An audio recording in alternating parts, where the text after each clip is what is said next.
season, and that means it's bug season. Heck, who am I kidding? It's always bug season in Texas. And that's why you need Grandeur Pest Solutions in your corner. They're locally owned and operated. They're trained, they're trustworthy, and they have a proven record as they have been in business for almost 10 years. They provide pest control against ants, bed bugs, bees, roaches, fleas, wasps, mosquitoes, rodents, spiders. If it crawls and you don't like it, they're probably going to take care of it for you. Now, they serve all of the Dallas-Fort Worth area, and they're locally owned. These two guys have been running this business since 2013, and every year they get bigger and bigger. But you know what they still do? They still have great customer service. In fact, if you get a hold of them, they're usually going to have your quote and your job ready to go within 48 hours. That's pretty good. Now, you can call them for a free estimate at 469-809-1769. You can find them online at Grandeur4, that's the number 4, shore.com. You can also find them on Facebook. Just type in Grandeur Pet Solutions, and we are so happy that they're title sponsor for Outdrink the Coverage in 2023.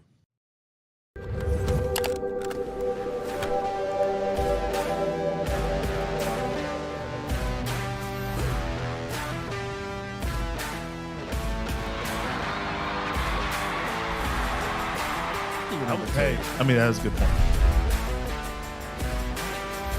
I think we might start seeing some go back. It's time for the old time happy hour. So pick up your step and smile a while. Time to sing along with friends of ours. Wink at your neighbor and lend her some sunshine. Skies may be sunny, they may be gray. Oh, song sings to our heart, intern Noe. How you doing, buddy? Doing pretty well. How about you, man? I'm doing great, as this is a happy hour number 2. Basically, about every 2 weeks, every 2 Mondays, we do a happy hour live stream. Kind of more of the it's funny to say it's the more relaxed version, because it's not like Outdrink the Coverage is extremely hectic. But this is more where we have a working list of things we might talk about, but nothing, everything might not be talked about. None of it might be talked about. We'll definitely go off the run sheet a bunch. But before we do all that, intern Noe, what drink? I do good. What I drink is a unique one. So this looks like a Gold Bar. Yeah. It's from the Gold Bar. Yeah, it's from the Gold Bar Company. It's in California. It's kind of interesting, though. They double cask it, which means they put it in one oak barrel. The first one's a New American oak barrel, and the second one's a French oak wine barrel. They distill it in Texas, but they cask it in California. So it goes through the whole distillation process in our state, and then they ship it off to get cast in California. I will say it looks better than it tastes. It's 80% corn, 20% rye. I'm trying to get flavors. It really just tastes like distilled corn to me. It's really not the best. Yeah, I'm not a big corn distilled guy. Mash is what it's usually called. Yes, mash. You're mashing, basically that's what you do. Yeah. So, I wasn't really too impressed with it, but it's whatever. I'm glad I tried it. It's a nice little gimmick. I'll probably keep the bottle just for display.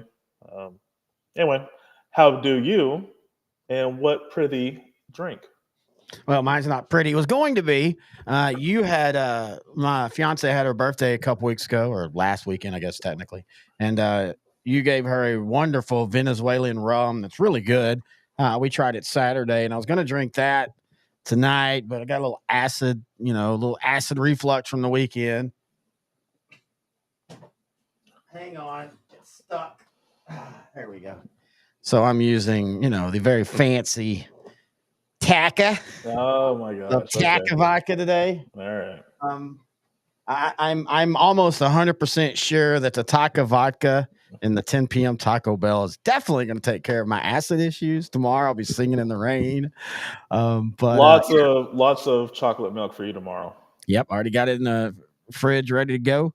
I've got 4 Gatorades. I'm drinking Gatorade. Technically, I'm drinking Gator Tail. I'm being fancy tonight. It's a deconstructed. So, I swiggle and then I chase with the Gatorade. Yeah, we're going to have some fun tonight. The idea of this is we're going to generally be on an hour and a half is kind of the sweet spot. Sometimes it'll be a little less. Sometimes it'll be a little bit more, just depending on the news. Man, as goes with doing live shows and as goes with doing these type of shows where you're gathering information, boy, it sure did seem like a lot of NFL news came out over the last 2 days. I guess I kind of want to go ahead and start, if you don't mind, with Peter King.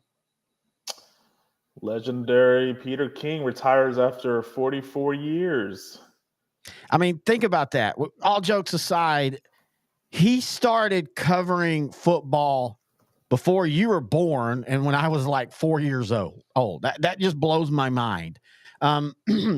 He was also, as somebody who was a big-time Peter King reader and watcher, because he was starting to pop up on the NFL field. Boy, you want to go back and have some fun, go back and look at him and Rick Riley on one of the Cowboy ones. I think it's the year that they win back-to-back. I think it's 93. And Rick Riley and him are at the beginning of the video for NFL Films, and they're talking, and it's just so bad. It's so cheesy. It's so cringeworthy. But outside of that, I mean, Peter King, when he wrote about football every Monday, he also wrote about music and he wrote about coffee. I mean, he was one of that, my generation of guys that do media, and a little bit the generation before, like just the whole Gen X era, we kind of started the whole, hey, you can talk sports, but you can also talk other things, like the Ticket here in Dallas. Yeah. That's what the Ticket got famous for. When you think of the Ticket, you don't think of sports talk, and I don't mean that in a bad way because they talk sports, but you think of guy talk and talking about the movies, the stuff that we inspire. I mean, on the show, it's sports, food, movies, and booze. I mean, and you and I were very big in making that point, and that's why the logo looks like it does, because we wanted it. Yeah, we lead with the Cowboys and we lead with the NFL and we lead with college football, but you and I just also like to talk other things, not only amongst ourselves, but also to the people that listen. Yeah. I mean, we really don't do politics much, but we still talk about that. And I think the benefit with you and I, when we talk about that, is more just logical discussion. Not we're being biased. We're not really the most political of folks, but we follow it, just because we like to know what's going on in the world. So, that's a good way to put it. Yeah. I mean, our friendship started with sports, and that's still our big passion. But then, it branched out to food, with happy hours and stuff, and then drinks, and which rehab. Oh, speaking of which, they have the Amy Winehouse movie is going to be coming out this year. That's either going to be really, really good or really, really bad. Biopics tend to be goofy in of itself. That's one of the reasons why I actually liked and I just want to point out, nobody even noticed. I literally spilt my whole drink all over my lap at the moment. I somehow saved all the equipment and was able to talk Amy Winehouse. I'm just going to go ahead and say this right now to the 200 people that are listening. For the rest of the show, my balls are sitting in vodka. Right all across the lap, anyway. Well, you just gave everybody a visual. Let's see if those numbers go up. Now they're going down. Wait, come back. It's one of the reasons why I enjoyed the Elton John movie, because it made it kind of play. If you want to talk about one that's, and this is 100% a satire of them, the Weird Al Yankovic one with Daniel Radcliffe is absolutely brilliant, because it plays with these biopics and these, in biopics, they always have to have these, I call them ta-da moments, when the two lead guys meet, ta-da, it's just goofy. So I saw the trailer and I'm like, okay, it looks fine. And then I heard that her dad is 100% like, yeah, that's the movie I want. And that's weird because they had a problem relationship. So I'm curious to see. I have a funny feeling he's going to be made out to be like the savior of, well, I guess technically it didn't work, but the savior of Amy Winehouse but anyway, back to Peter King real quick. I love that's this show right there. That's what happy hour is. Again, I say that we do that in Outdrink the Coverage as well. But I can remember reading Peter King early on, and just it was different. It was kind of cool. He was real big friends with, and he considered Paul Zimmerman his mentor. And Paul Zimmerman, when I was a kid, was the NFL writer. Like his Super Bowl picks mattered, his All Pro mattered, and all that. And Peter King was able to take that and kind of have that, but again, have that talk about the coffees he drank, talking about Pearl Jam, talking about movies, and talking about like that. Now, in the last 10 years, he has done what pretty much all white guys do and what I hope to avoid. And that's he started to kind of become more off my lawn, screaming, griping about the new age and all. And that got tiresome. So I think he's making the move at the right time. 66, he can still kind of pop in and do some stuff every once in a while. But he can kind of stop being what the gatekeeper of football. Because I don't think we need that anymore in today's NFL or today's world of media and internet.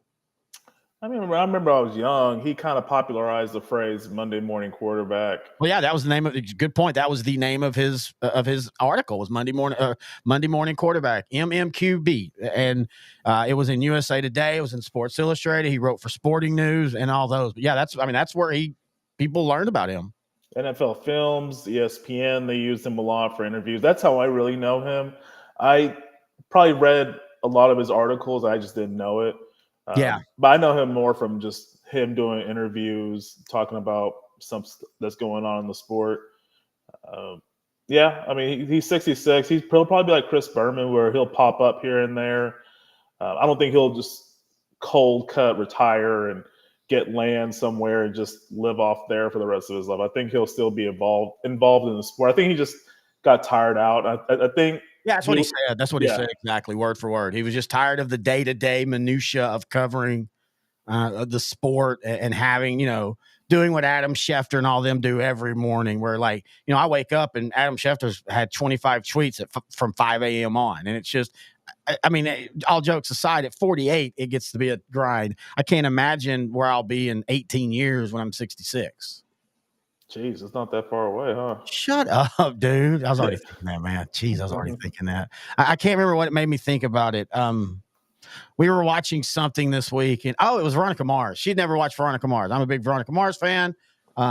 So we had started it, and it's kind of become a thing where unless it's a show that just completely 100% grabs us, we can't name some of those shows that we've all been watching, me, you, and that might have to be an after hours show. But anyway, outside of those, we tend to we like to watch certain things at certain times. And so Veronica Mars has kind of become this Saturday or Sunday morning brunch show.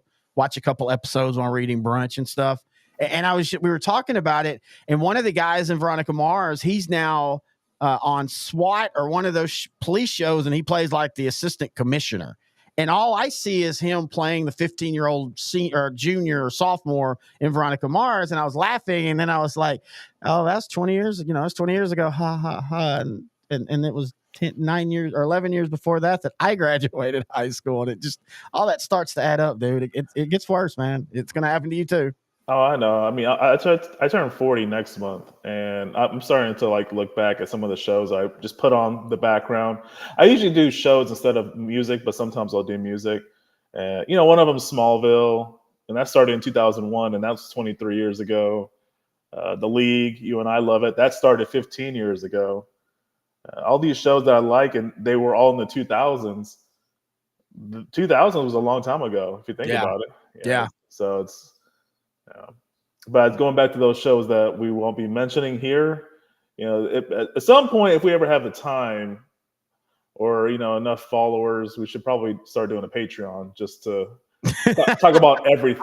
I like that. Outdrink, take the old sideline to sideline after dark and just kind of form the Outdrink. You and Grant unedited. No, we did that. We actually had our old boss 2 networks ago. We started sideline to sideline after dark at a Lubbock hotel. We went out to watch Shallow Water and Lubbock Estacado, and we had some drinks, and then we went and had some Denny's and had steak and shrimp. This all sounds like bad ideas. Well, I mean, hey, if it's Lubbock, that's the best place to get shrimp, right? And so we did this after dark show, and we were like, hey, whatever, this will be fine. We hooked a cell phone up to the soundboard, and we're like, hey, here's my number, give us a call, and everybody starts calling. And this was the first time we started realizing just truly the listeners we had. I mean, we're getting call after call after call after call. Somebody found out the hotel we're in, and they're calling the hotel, and just we're having fun. We're talking aliens. It's getting really weird. And then Grant's cell phone lights up, and it's our old boss, not the past one, the one in the 2010s. Yeah. And he is like, shut it down, shut it down. So yeah, we might have to start a Patreon down the road doing that. But other NFL news of the weekend, today we just learned that we are going to have absolutely the greatest free agent running back class in the history of the NFL. I mean, we are talking 10 to 12 running backs who probably will be either playing for different teams or playing on some really crappy contracts on their team that they're on now, but they're going to get cut and then re-signed. I mean, we definitely now are in this era, supposedly, of running backs are expendable. Rapid fire. Saquon Barkley or Derrick Henry to the Cowboys? I don't think either. I still don't think Jones will do it. Well, you know what? We'll see. He's all in. Yeah, he's all in. I would take Henry. I have nothing against Barkley. I think Barkley's probably the best running back when healthy, outside of maybe Christian McCaffrey. But the problem is the when healthy, it's just become a point now where he's literally in 6 years had one healthy year. Derrick Henry's the exact opposite. Give the Titans credit, man. They worked him in early to where he didn't become a workhorse until 4 or 5 years into it. And you kind of wonder, maybe that's part of it. Maybe it's not the grind. It's when the grind is. If it starts too early and they're, but for whatever, I don't think Derrick is done. I think Derrick has 2 or 3 more 1,200-yard years left. Yeah, I think if it was around a better team, he would have had bigger numbers. I think he was second in the league in rushing. So he still has what it takes, even at 30 years old. I still think he has a couple more years, a couple more 1,000-yard seasons. I would like for him to be with Cowboys, but honestly, when I think about the Cowboys, they need more of and he can be this guy, but he's going to be your every down back. If you get Derrick Henry, he's going to be your every down back. And right now, one of the many needs I told you the Cowboys need is a running back, kind of like Zeke was in 22, where he could get you the 3rd and 2 conversion. Well, and that's what Henry is, man. Yeah, you have the 2-yard line. He can punch it in. You need that guy. As long as you can get that guy, that's great. I'm not sure how. I mean, you can get Jamal Williams too. He had an off year last year just because Saints weren't using him that well, and he was injured a little bit. But I really think as long as you can get someone that can do that and do some good pass blocking like Zeke can, and Tony Pollard was actually getting pretty good at pass blocking toward the end of last season. I think if you get that, that's really what I'm needing as a fan of the Cowboys in 2024. And I'll be honest with you, I'm not opposed to Pollard being back. Mm-hmm. As long as it's not on a tag deal where he's making as much money as he'll make, as long as he's not the number one back. I don't think a lot of the issues were because of anything he was doing wrong. I just don't think they ran the ball well this year.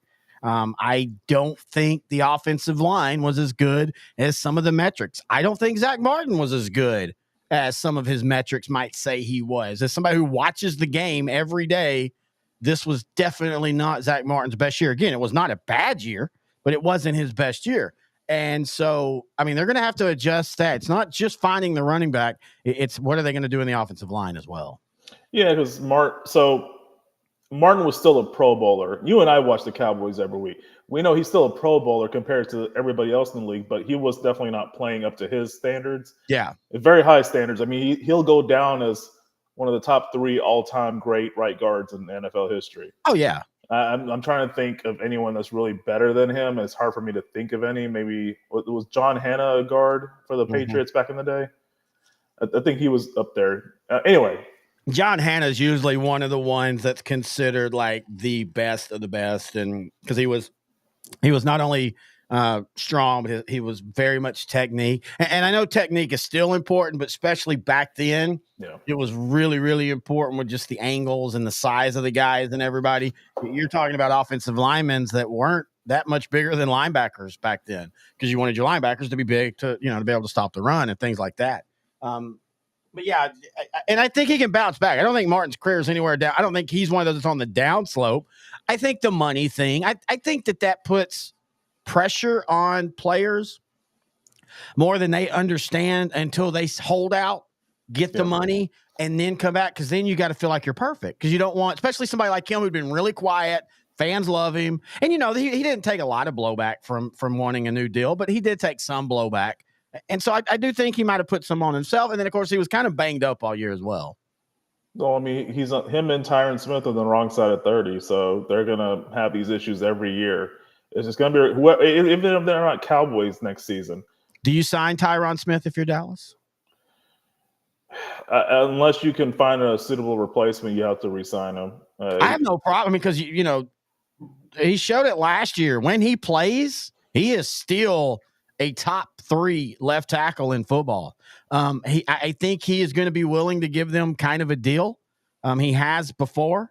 I think you sign him and you just understand, hey, it's 17. And you brought this up in the summer.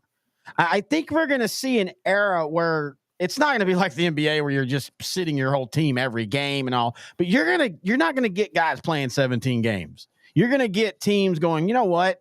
Let's rest him when we're playing in the, I'm saying this as a Cowboy. Let's rest him when we're playing the NFC West or AFC West opponent this week. Need to win, but it ain't the most important. I'd rather have him at the downstretch. So I have no problem with that, but you're going to have to draft depth or pick up depth behind him. And that's the thing where the offensive line, as great as this offensive line has been over the last, since 2011, the depth at times, there's been years where the depth's really been tested, and they've got to figure that out. But every team in the NFL now has depth issues at the offensive line. That's almost as specialized as the quarterback and the edge rushing is now. Yeah, that's a good point. I think I remember that conversation we had last summer. I think you made a short out of it. But yeah. So basically, I would want an expanded roster since we're expanding the regular season to 17 games. Like going for 53 to 60. I think that would be suitable. Just allow the practice squad to be to be able to suit up and be eligible on game day. Now, if you want to do it where it's kind of like the quarterbacks, where okay, you're the 3rd team guard or you're the 4th team guard, and you can only go in if both guards get hurt. Something like that. Okay, that's fine. But yeah, just let the practice squad dress out and be, ready to go on Sunday if they're needed. Yeah, years ago, Kawhi Leonard in the NBA made this load management philosophy where you don't play every game because you can't. Right now, the way the NBA is played, it's really hard for someone to play all 82 games, 40 plus minutes. It really was harder back in the 80s and 90s when you and I were watching, but I'm not sure what these guys are complaining about. I think it's just let's switch to that. This is why we wanted this show. Let's switch to that because that's been a real big thing this year in the NBA. They've got the new rules where you've got to play so many games if you want to be eligible for awards, which I get that. I don't care if you're for load management or not. You can't be I don't think you can be an MVP of any league if you haven't played, a certain amount percentage wise of games. But I think the NBA, the load management got taken a little too far to that way. And I'm all for athletes needing to not be ground down. But you're getting $100 million and you're only playing 25 games a year, and then you're not performing in the playoffs. Yeah, I have an issue with that. I don't care how much you make. I have an issue with funds being allocated by my team. Are they being used in the correct ways if we're paying for somebody who's only playing a quarter of games and then again not performing in the playoffs and getting me to the championship? All that's telling me is that there's too many games in the regular season. And then you're going to start a precedence where let's just decrease the number of games, which owners are going to hate because that's less money to them. So I don't think you have to decrease. I think you can. I think they need to be open to spreading the season out even more and just getting rid of back-to-backs. make basketball be like football, where you play like Monday, Wednesdays, and Fridays, or something like that. I'm just throwing out dates. You play like almost everybody plays a set certain days, and then you throw in the one or two on the off days to keep the game on Sports Center and keep the game on the app, scores being updated. But you're not playing 5 out of 7 nights. That's the problem right there. Is they're wanting they're wanting these amount of games, but they're wanting to squish them into a really small window and expect these guys to play 5 out of 6, 5 out of 7 nights. I don't even want tickets on that. When I decide to buy tickets to stuff like that, I look at the schedule and see where they're at. Like, okay, I don't want to go to a Maverick game if they're coming off of a 12 game road trip where 7 of the games were played in 8 nights and this is the 10th night. Well, no, I'll just wait 4 games because they're going to come home and they're going to need to get some rest, if that makes sense. No, it makes perfect sense, because you usually know after that 4th or 5th consecutive game, they have nothing left. Yeah. It's still a very athletic sport. And like the Mavericks, they just lost to the Pacers recently. They come off a 7-game winning streak. Yeah, they were even with the All-Star break, they were still kind of exhausted. So anyway, going back to the running backs. Do you think this is the greatest collection of running backs ever to hit free agency in the 31 or 32 year history of free agency? Yes, because I don't ever remember another time when this many, because, I mean, again, we just now are getting into this era where we're not valuing the running back position. So, I can't even in my mind think of a time when this many. I mean, you can seriously, and this is only going to hurt the market this year because everybody's just going to wait everybody out, and you're going to be fine if you end up with Tony Pollard. Oh, darn, you're going to be perfectly fine. He's still a really good running back. This is a copycat league, and teams will look at the 2 teams that played in the Super Bowl. And the one thing both of those, there's a lot of things they have in common, but one of the things they have in common is good running back play. Christian McCaffrey, Isaiah Pacheco, solid running game. I could see it swinging back the other way where teams start running the ball more. I think it will. And you see a J.K. Dobbins, if he ever can stay healthy, that's a 1,300-yard running back. I think Bijan's going to blow up next season with Raheem Morris as head coach. I think their OC is going to just unlock Bijan. Do what you and I were saying they should have done his rookie year, having 16, 1,700-plus all-purpose yards and 15 touchdowns. But yeah, like there's guys like Gus Edwards. He'll be so solid with somebody. He might stay with the Ravens. Who knows? DeAndre Swift's available. AJ. Now, the problem with Edwards is he's one of those. J.K. Dobbins is too, and J.K. Dobbins is from LaGrange, a Texas kid, great running back. But the problem is they can't stay healthy. I mean, that goes back to the whole. That's the whole reason why, Raheem Mostert has jumped around because he can't stay healthy, and so that's going to be.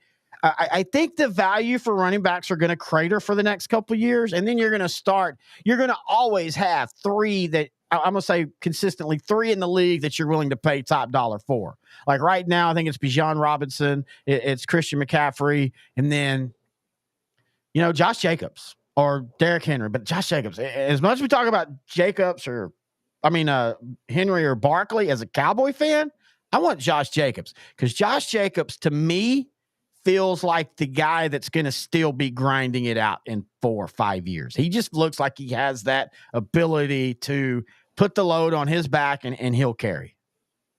Man, I always liked watching him play for the Raiders. I would love for him to be a Cowboy. He could solve both the problems. I don't know how good of a pass catching running back he is. I really don't. I haven't looked that up. He's not great. In fact, remember that Kenyon Drake. Remember they signed Kenyon Drake on Jacobs' 4th year. And they were like, yeah, Jacobs doesn't catch the ball well, so we gotta go with somebody else. And then 5 games into the season, Kenyon Drake's been cut because you just can't get the ball out of Jacobs' hands. You can find a pass-catching running back if you need one, if he can't do it. Yeah, there's plenty of good ones on the market. As long as he can pass protect as well. Because that was one of the things I noticed about Tony Pollard toward the end of the year. He was really good at pass protecting. Just like Zeke was. I think Zeke taught him that really well. And it kind of showed this year. So let me ask you, what is the chance of Zeke coming back to Dallas in your opinion? Because there's reports that, I think it's basically a 1 year deal that he signed with the Pats. It might have been like a 2 or 3 year deal on paper, but the idea was 1 year in. I don't think he has anything left. I know he had a couple big games for New England, but they were big games relative to. It wasn't his old big games like 18 carries, 165 yards. It was like 10 carries, 60 yards, and 6 catches, 60 yards, which there's value in there. I'm not saying that's bad, but I just don't know. He feels like he's going to spend the rest of his career either on bad teams or a backup on a good team. I mean, he's 1,100 yards away from 10,000. He's in that mythical that used to guarantee you a Hall of Fame. Oddly, somehow, it's been devalued to the point now that I don't think he gets into the Hall, even if he gets that, which is weird because you would think it would be the exact opposite. Oh, in an era where running backs aren't valued as much, he still gets 10,000 yards, but I don't think that people are going to ever give him that respect unless he just goes out one more year, has a 1,100 yard, 10 touchdown for a team that either makes the conference championship game or makes the Super Bowl. I don't think he'll ever get that respect, sadly. To answer your question, I would like for him to come back to Dallas. I would like to have him come back at a cheaper, like a bargain deal, but yeah, because I know he can still do the things I need him to do, which is pass protect, get the short yards. You're not asking much of him. And I think he can do that even at 29 years old. And having said that, he can't be the only back. It has to be another one. It has to be like a Tony Pollard 2022, the game breaker. It's like yin to the yang, a good thunder and lightning duo. Now, Pollard might be too expensive. There are running backs available in the draft. There are running backs available in free agency. But yeah, if you get Zeke, you have to pair him with someone else. Yeah, that's a good point. By the way, we had a couple people say hi, Terry Pittman. Terry Pittman of Gilmer. You were here for the epic Gilmer upset over Belleville in the state championship game. Terry's had like the perfect end to 2023 because he's a Ranger fan and a Gilmer guy. So, I mean, he saw two of the most improbable championships all happen within 60 days of each other. So that's pretty cool. And congratulations to Gilmer and the Buckeyes. That was a great game. It's a fun day. We'll be doing more of that, of course. But what would be to you, I'm trying to think of how to phrase this. Well, of the running backs, which one to Dallas would shock you the most, but also make sense? Because I want to see if you and I are on the same page. Because I have one name in mind that maybe could do everything that Dallas needs in the running back position that's going to be available. Or at least has been told he can look. I don't know if he's officially free, but this is a guy that's been told by his team, hey, if you want to go find a trade or, we might cut you, that's the possibility. Devin Singletary. Okay, damn it. That's the second one. That's a good one, too. He's actually better because he's probably more affordable. Austin Eckler. I saw that. I wasn't sure how good of a pass protector he is. Yeah, but no, Devin Singletary. Look, I said this when he went to Houston. I liked that move. I thought he was underused in Buffalo, and I like James Cook. Yeah. But Houston, whenever he played, he seemed to do things, and they kept putting Damon Pierce. Now, they did kind of find a good flow in the middle to end of the season where Pierce was on special teams and they were using him out of the backfield a little bit more. And if they decide to do that, I mean, look, we talked about this. We said this last year at this point. Well, it was a little bit later because they had drafted C.J. Stroud. I didn't think it was going to be this quick, but you and I both were like, dude, Houston's doing a lot of right things after that draft. You and I loved the Will Anderson, C.J. Stroud move, thought it was brilliant. Boom, both of them are rookie of the years. I do think you got to worry about a little bit of back step. That's going to happen. But, man, it feels like Houston has built to legitimately be a contender going forward for the next 5 years. All the free agents they signed, I loved it. I loved how they improved their offensive line, getting Shaq Mason. I loved how they added a weapon in Dalton Schultz.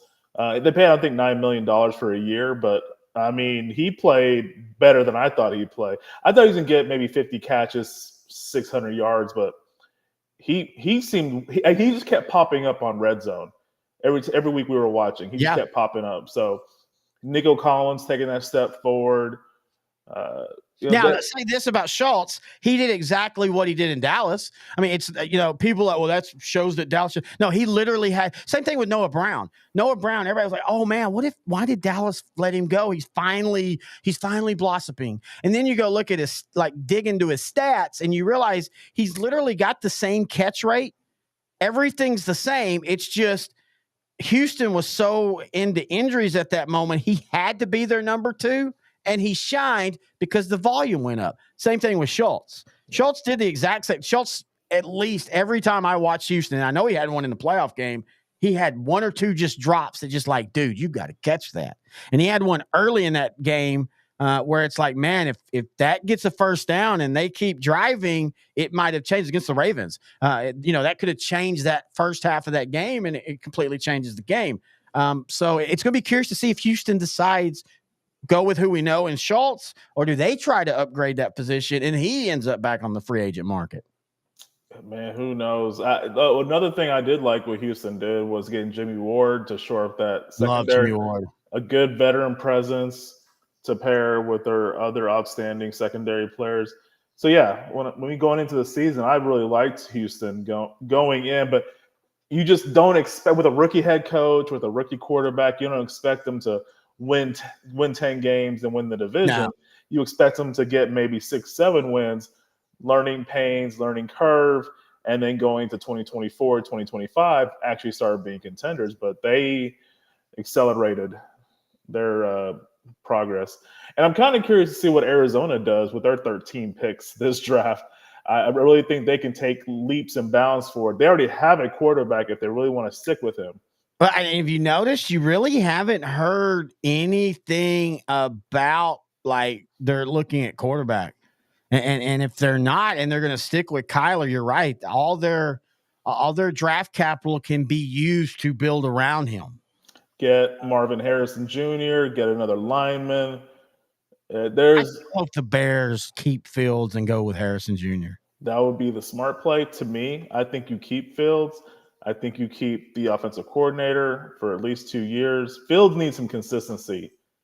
He needs that environment. I think he can be a Lamar Jackson or even better. I just think he needs that support system around him. I think he needs that structure, and I don't think he's really had that. But yeah, he has DJ Moore. He already has a 1. He has a solid enough running game. The only thing the Bears really need to do to go from 7 wins to 10 wins is better line play.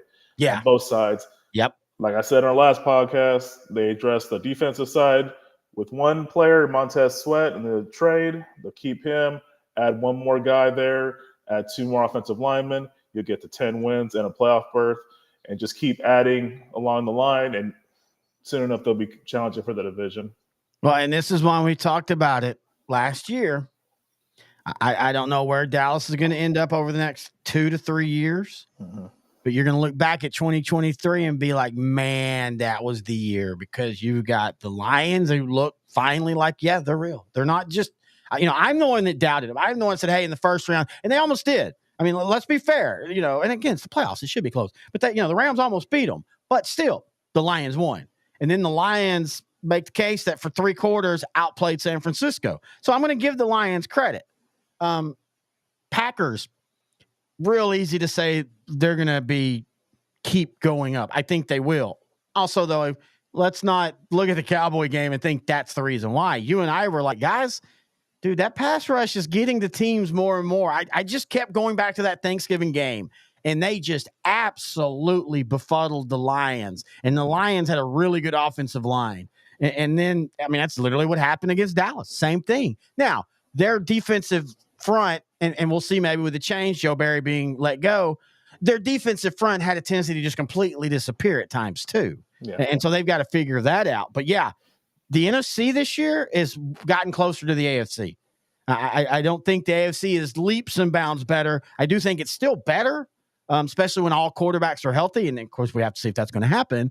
But the NFC, man, it's getting a little thicker. That NFC North next year, you could make the case if the if the Vikings keep Cousins or make a brilliant quarterback move, and the Bears finally trust Justin Fields and make a good draft, all four of those teams are in contention for the playoffs next year. Yeah, I mean, as of right now, the AFC is the power just because they have the three best quarterbacks, and Mahomes. Wait, Dak got traded? I'm just kidding. Sorry. Mahomes, Burrow, and Allen. Okay, no. Here we go. No. No. Here we go. Here we go. Hang on. Here we go. No. Whoa. Hello. Sorry about that. No, those are not the three best quarterbacks in the league right now. No. Okay. Now let's talk. Who are your three best quarterbacks in the league? Right? Yeah, Patrick Mahomes. Yeah, duh. I've got Burrow. Lamar Jackson. Okay. At some point, we can talk about conventional, non-conventional. Did he put up a true MVP stats this year? I would say no, but I would say that the teams he beat and the teams that he had good games against, even though I know he didn't play well in the championship game against the Chiefs, but in the regular season when the MVP is decided, he played great against the Niners. He played great against all the good defenses for the most part. So you got to give him somewhere. It was a perfect storm for them this season. That he was healthy. That's a good point too. He was healthy. They finally got a number one receiver in Zay Flowers. Isaiah likely took a step forward just only because Mark Andrews got hurt. Yeah, he was had to step up. Mike McDonald called a great season on defense for the Ravens. That masking of the pressure was just brilliant. He would have 8 guys in the box, then drop 5. They would cover all the zones, interceptions. They were still getting pressure with 3 or 4 men only. So it was a perfect storm of everything working well. Like you saw in the 49er game, they just got into Purdy's head. He threw 4 interceptions. I think there was a 33-19 game, but it wasn't even that close. Every key third down play, Lamar Jackson was able to scramble and find a open receiver. So yeah, I will say that Lamar Jackson. I'll put him right behind Burrow, I guess, as of right now. Just because. Why are you going with Burrow? I mean, and I'm not. Let's make understand one thing. Even though this is happy hour, more relaxed, I don't want to pretend that I don't like Joe Burrow at all. I love Joe Burrow, but I think when you look at what Joe Burrow has had since he came into the league, and by the way, the Bengals have decided to franchise tag T. Higgins. Smart move. T. Higgins is still going to get a great payday this year. I think we're finally seeing players, when the whole franchise tagging first happened, players would act like they were offended. Oh my God, how dare them? Now I think they're realizing like, this is great. I get paid a crap ton of money for 1 year. So no matter what, I'm at least, I might not be 4 generational wealth, situated, but at least for 1 year of football, I don't have to worry about money for the rest of my life. My kids probably don't have to worry about money as well. But I do think there needs to be a case that the tools around Joe Burrow have really helped Joe Burrow. And it is time to start talking about, he's starting to get hurt a lot. I mean, we're talking about 2 out of 4 years now where he hasn't finished a considerable amount of time because of injuries. Yeah, he's been in the league 4 years. 2020 got cut short his rookie year via injury, and then this year ended after 10 games via injury. So, 2 out of 4 years. He was still healthy the other 2 years, and they went to the conference championship game both years. 1 year they went to the Super Bowl. I don't know. I'm just impressed at how he's able to, even without the best of offensive line, he's able to still make the plays. He's still able to keep his team. Now, he's able to keep the team in the game, but they have an excellent defensive coordinator, Lou Anarumo. He calls a great game. You've seen him do it. You see his chess match against Patrick Mahomes every time they've played. He knows how to play against Patrick Mahomes. Yeah, he makes Mahomes work, man. Even in the games they've won, Mahomes has looked like crap for 3 quarters, and then Mahomes just doing Mahomes things when he needs 2 drives. And I've just finished watching that quarterback documentary on Netflix. I started last year. when and you just didn't finish it? Yeah, I just never finished it, but I was getting my truck detailed on Friday, and so I just had time to finish the last 3 episodes. So I love it, man. Yeah, it was really good. But you typically only see Patrick Mahomes get angry and cuss against the Bengals because he gets so frustrated playing them. They're so hard to they are really hard to play against, to be honest with you. Now, I will completely disagree with you about Allen. And this is nothing against Allen. I'm just going to say this now, and I mean this as a positive and or negative for both. But if you're gonna ride Dak about turnovers like they did last year, this year they were riding Josh about turnovers, and then it became, well, yeah, but man, he's also scoring a lot of touchdowns. Well, yeah, last year when Dak was throwing a lot of interceptions, what people were not talking about was he also led the league in touchdowns from when he came back. He didn't lead the league, but when he came back, he led the league in touchdowns. And then this year, he led the league in touchdowns. So if you're every positive you're going to get Josh Allen, I don't mean you personally, but I mean in general, those people have got to start giving that same exact energy to Dak, or put it on Josh Allen the way they do Dak of can't win a big game, because Josh Allen now has lost a couple of home playoff games. I mean, we're talking about games that should be, weather and everything should go into Buffalo's will, and they're not finding a way to win. And yet for Allen, all of that gets pushed onto Sean McDermott or the offensive coordinator. But not him. But not him. A little bit. It started a little bit this year when he came out, and, in the first 7 games and turned the ball over a ton. But then he started scoring a lot of touchdowns, and that's fine. I understand that value. I'm just saying, use the same energy for both players. That's the thing I get frustrated. And a lot of it's not even true sports media. A lot of it's, people doing shows like we are doing, and people just on Twitter, Facebook, Cowboy groups. But they have this energy about Dak and any mistake he makes, the most thing. And then they'll immediately post a meme about how great Josh Allen is. And I'm like, for good or bad, those are the same quarterbacks. Yeah. A little bit of age difference, a little bit of mobility difference, but yeah, they're basically the same quarterback record-wise. Allen's might have won a couple of playoff games more, but yeah, for the most part, they're the same player. It's just different markets. He's doing it in Buffalo, a team that hadn't made the playoffs since '99, and they made it in 2017. What was with Tyrod Taylor? But, it was a franchise that was kind of passionate fan base. Yeah. Hadn't really done much in 18 years. And finally, they started to become successful. Hell, there was a moment where there was talks about them moving to Toronto. Yeah.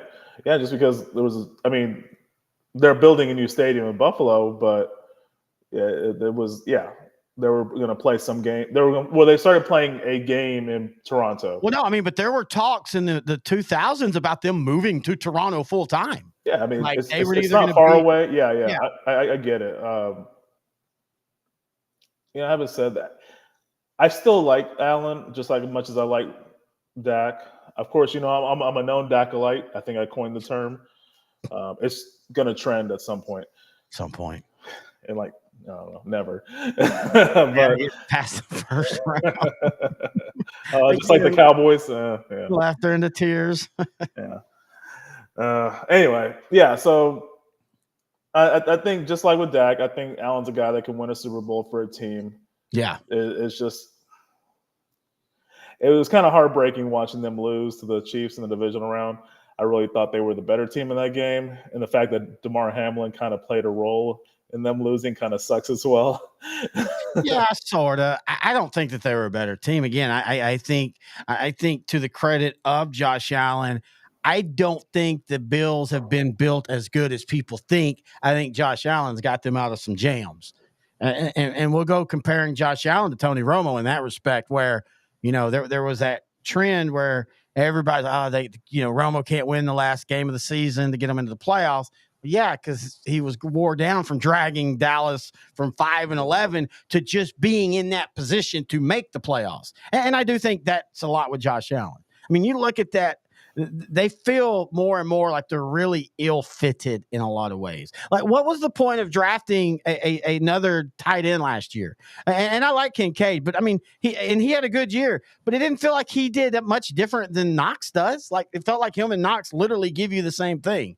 So, like, why did you waste a first-round pick on Kincaid when, man, you could have used some secondary help, or, man, you could have used a third really good wide receiver or offensive line help or whatever. And so it does feel like at times they're kind of ill-fitted.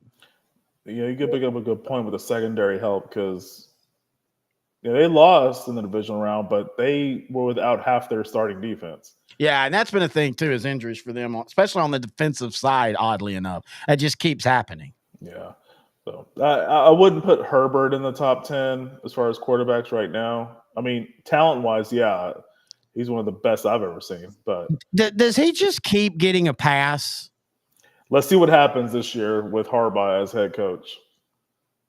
Let's just see. I have no idea what's going to happen. I don't think Harbaugh's ever had a quarterback this talented, physical tools-wise. He's been playing him up in media, but it could be as trade bait.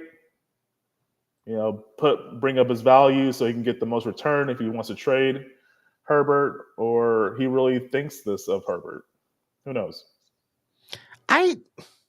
You and I've had this discussion, and I found it odd that the playoff game last year, and I know he didn't have like key interceptions or anything in that second half, but it's weird how everything that happens in the Chargers it goes back to like Allen. Nothing gets blamed on Herbert.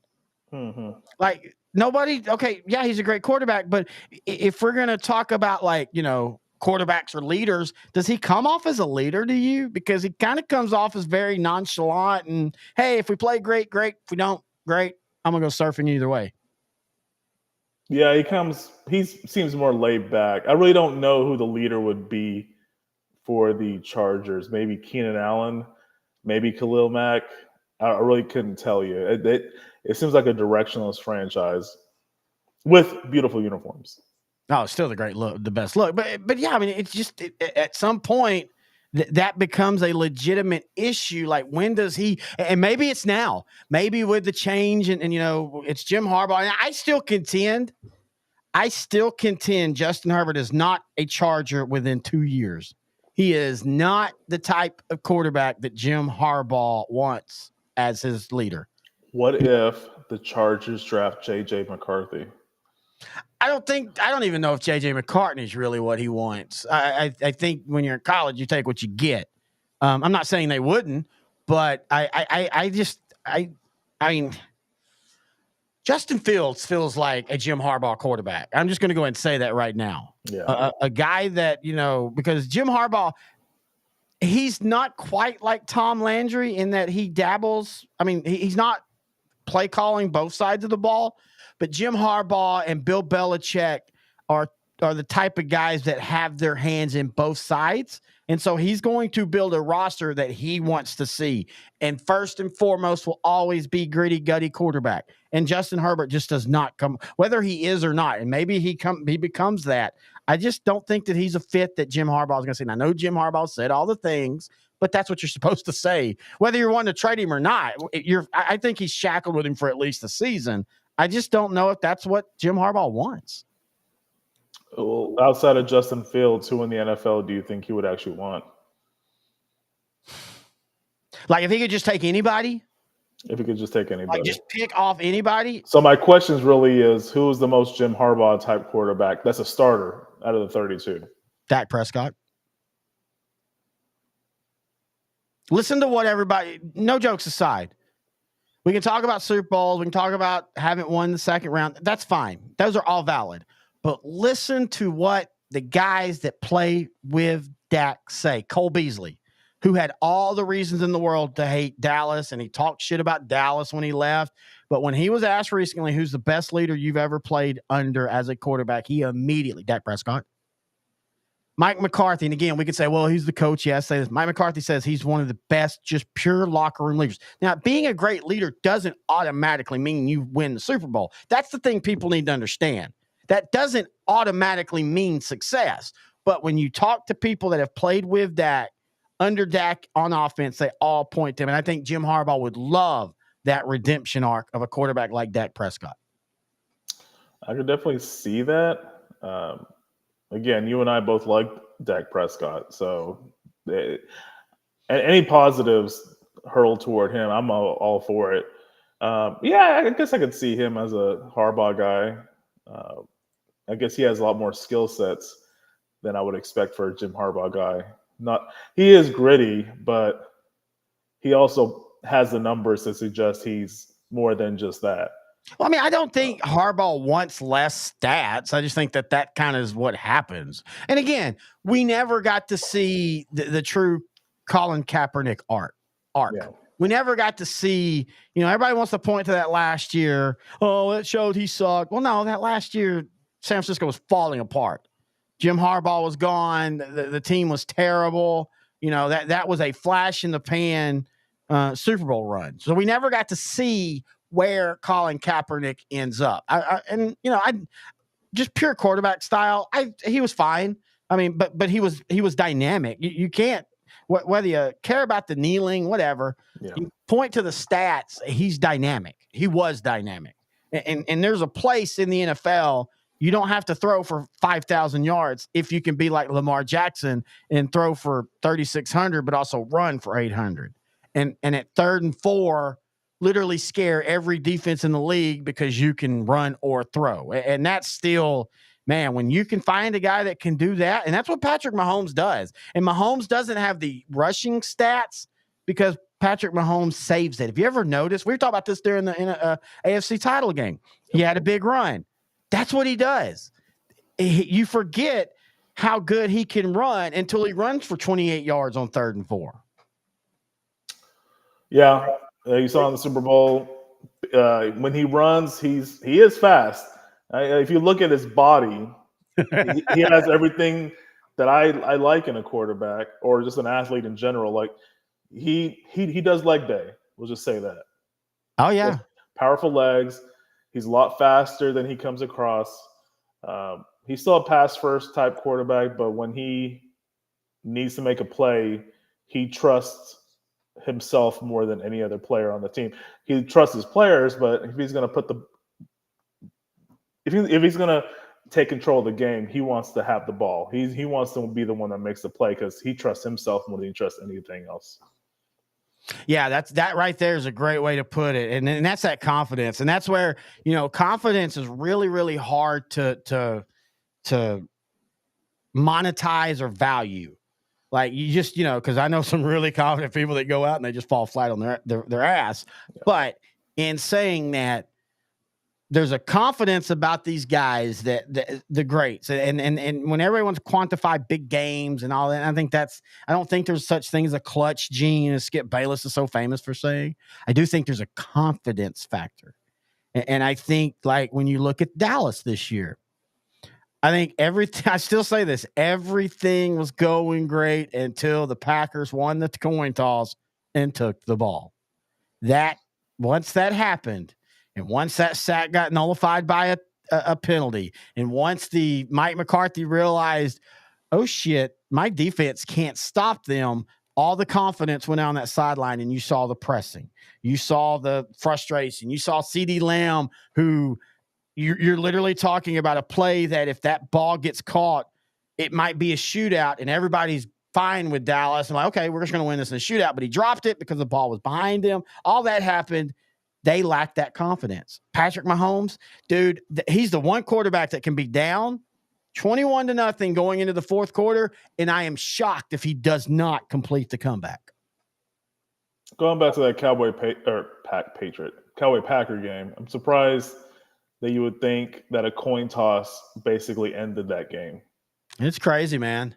And that just shows you the thin balance that this Dallas team had last year and even last 2 years. Because let's be honest, look, the road game against Tom Brady is great, but Tom Brady just looked like he didn't want to play that night. Like he legitimately looked like he was done. I think the whole personal life and everything would just sell. It just kind of gotten to him.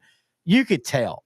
But this Dallas team, man, we've talked about it. Their offense and their defense didn't work in concert together. That's why you and I both are so excited about Mike Zimmer coming back, because that's the one thing Mike Zimmer has always been able to do is he's like, okay, if my offense can score, I'll take more chances. If my offense can't, I have a scheme that will play safe. Yeah. So former University of Colorado consultant Mike Zimmer now comes back to Dallas as the defensive coordinator. I'm actually happy about Greg Ellis coming back as an assistant defensive line coach.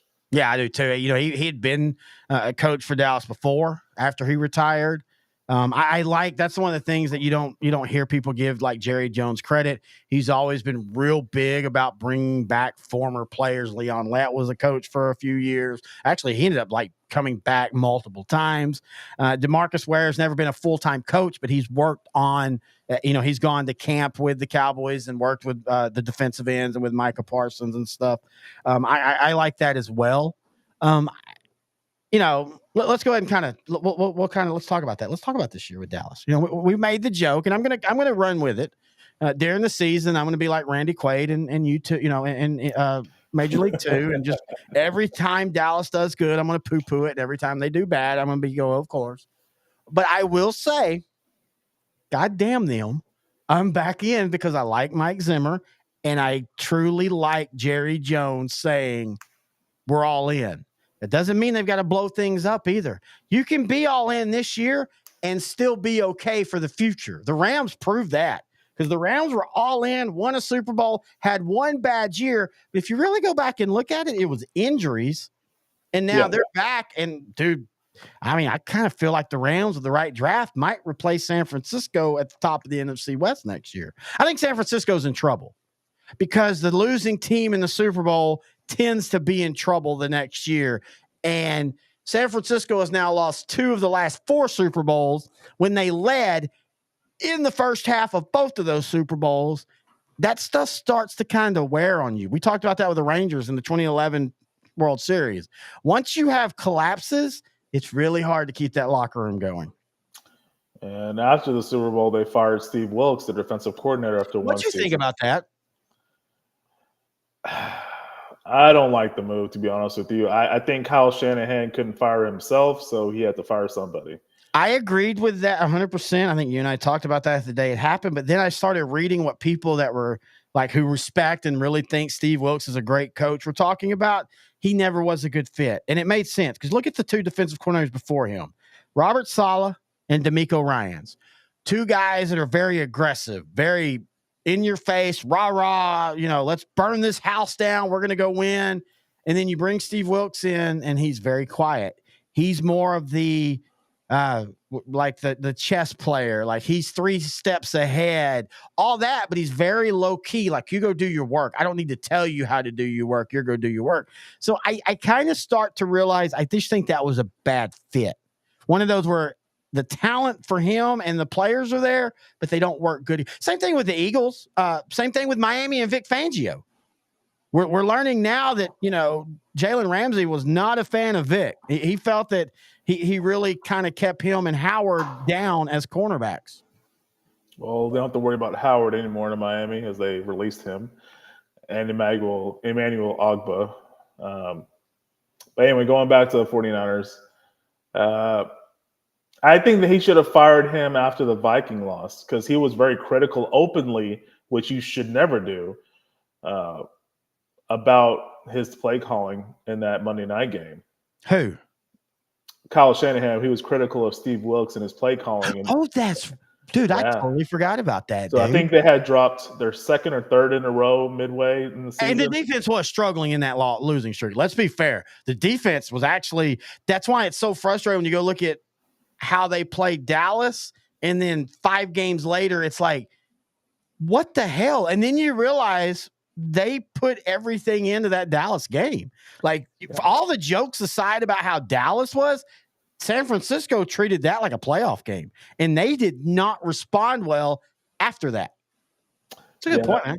Yeah, so, but the thing is, you should have fired him when you felt it was just cause, and him publicly not bashing him, but like he was pointing fingers, and the fact that he waited until after the Super Bowl, where Steve Wilkes called a great game, he was not the reason they lost that game. If you had to point a finger at somebody for losing that game, Kyle Shanahan should look in the mirror. Again, he was the reason they lost. It was the San Francisco played great. McCaffrey had 30 touches, but they were not evenly spaced out. They were So heavy to start, heavy to end, not really much in the middle. That and well, the coin toss, that was stupid. But just the whole game, if you have to boil it down to one person on that 49 organization for that loss, it was not Steve Wilkes. That's why I'm like, you don't fire him after the Super Bowl. He was kind of the reason why you kind of stayed in that game. That's just my personal opinion. And I just feel it's injustice because he was a head coach for the Cardinals that one year in 2018, fired after one season. He was just a scapegoat. Why even hire him if you're going to fire him after one season? You knew that team was trash. Like, why even hire him? So let me ask you, and you and I both have talked about it. We feel that a lot of what Kyle Shanahan is doing could be the future of football. But is he too far ahead of himself to where the offense and all the schemes and the concepts, they're there, but they haven't matured enough that when you play in a big game, because you would think his offense, I guess that's the thing that frustrates me or confuses me about this, the Kyle Shanahan offense. You go back to the Falcons in the Super Bowl. Now, you can make the case he wasn't the head coach. Maybe he wasn't calling what they did. But in the Super Bowl, gave up a big lead. First Super Bowl against the Chiefs, gave up a double-digit lead. Second Super Bowl against the Chiefs, gave up a double-digit lead. Why is this run-based offense not able to do what you would think they should do in the second half? And that's put the clamp on the game, grind you out, and get out of there. You and I were watching the Cowboys do that in the 90s, and they were a pass first half offense, and they were a run second half offense. Like you can, the offense is fine to me. I think it's just the play calling that's the problem. I think he just gets nervous. I don't know how best to describe it. There's a difference between when the game starts and they have a lead and they're in control of the game to when it's crunch time. They need to close out the game. Yeah, like they don't have their Trevor Hoffman to close it. They don't have a closer. They need someone. Maybe Kyle Shanahan doesn't need to be calling the plays. Maybe he can create the design, he can be the architect of the offense, which he is, but maybe just give the play calling to somebody else because he gets flabbergasted at some point in the third and fourth quarter, and they do not play well. Simple as that. We've seen it happen 3 times in the Super Bowl. That is all consistent. This was the best chance they had. They actually played their best in this Super Bowl. So he's getting close. But I like that. One bad decision on a coin toss in overtime kind of doomed them. See, that's not getting talked about. Think about this. Think about if Dallas lost that way. Think about if Mike McCarthy. The memes. I mean, it would be so over the top. But, I mean, let's be fair. I'm calling it now. Kyle Shanahan made the biggest boneheaded decision in the history of Super Bowl. He has now replaced Callahan and his let's change everything up the night before against Tampa. That's going to be I just watched a really good video about that, talking about Super Bowl Super Bowl hangovers and that team. And no, I don't believe. Are you talking about their center? Oh yeah, we don't talk about it. No, just that whole team, just the whole what happened in the Super Bowl and then what happened the next year. Because the Raiders went from being really good for year, losing in terrible fashion in the Super Bowl, and they suck, and that's where they've been since then. Barrett, the center from SMU, talk about that gets totally forgot about. Barrett Robbins, yeah, Barrett Robbins, your friggin' second team All Pro, really good center, just from TCU or SMU. I can't remember. I think it's SMU. Just disappears. But I'm just talking about, supposedly Callahan the night before the game completely scrapped everything that they had worked on game plan wise and said, no, we're going back to this. I don't believe the people that claim he threw it for Jeff Gruden. That makes no sense. You gain nothing as a coach to throw it to your other team. It makes about as much sense as Troy Aikman playing like crap against the Redskins. Yeah. The Commanders. The team from Washington.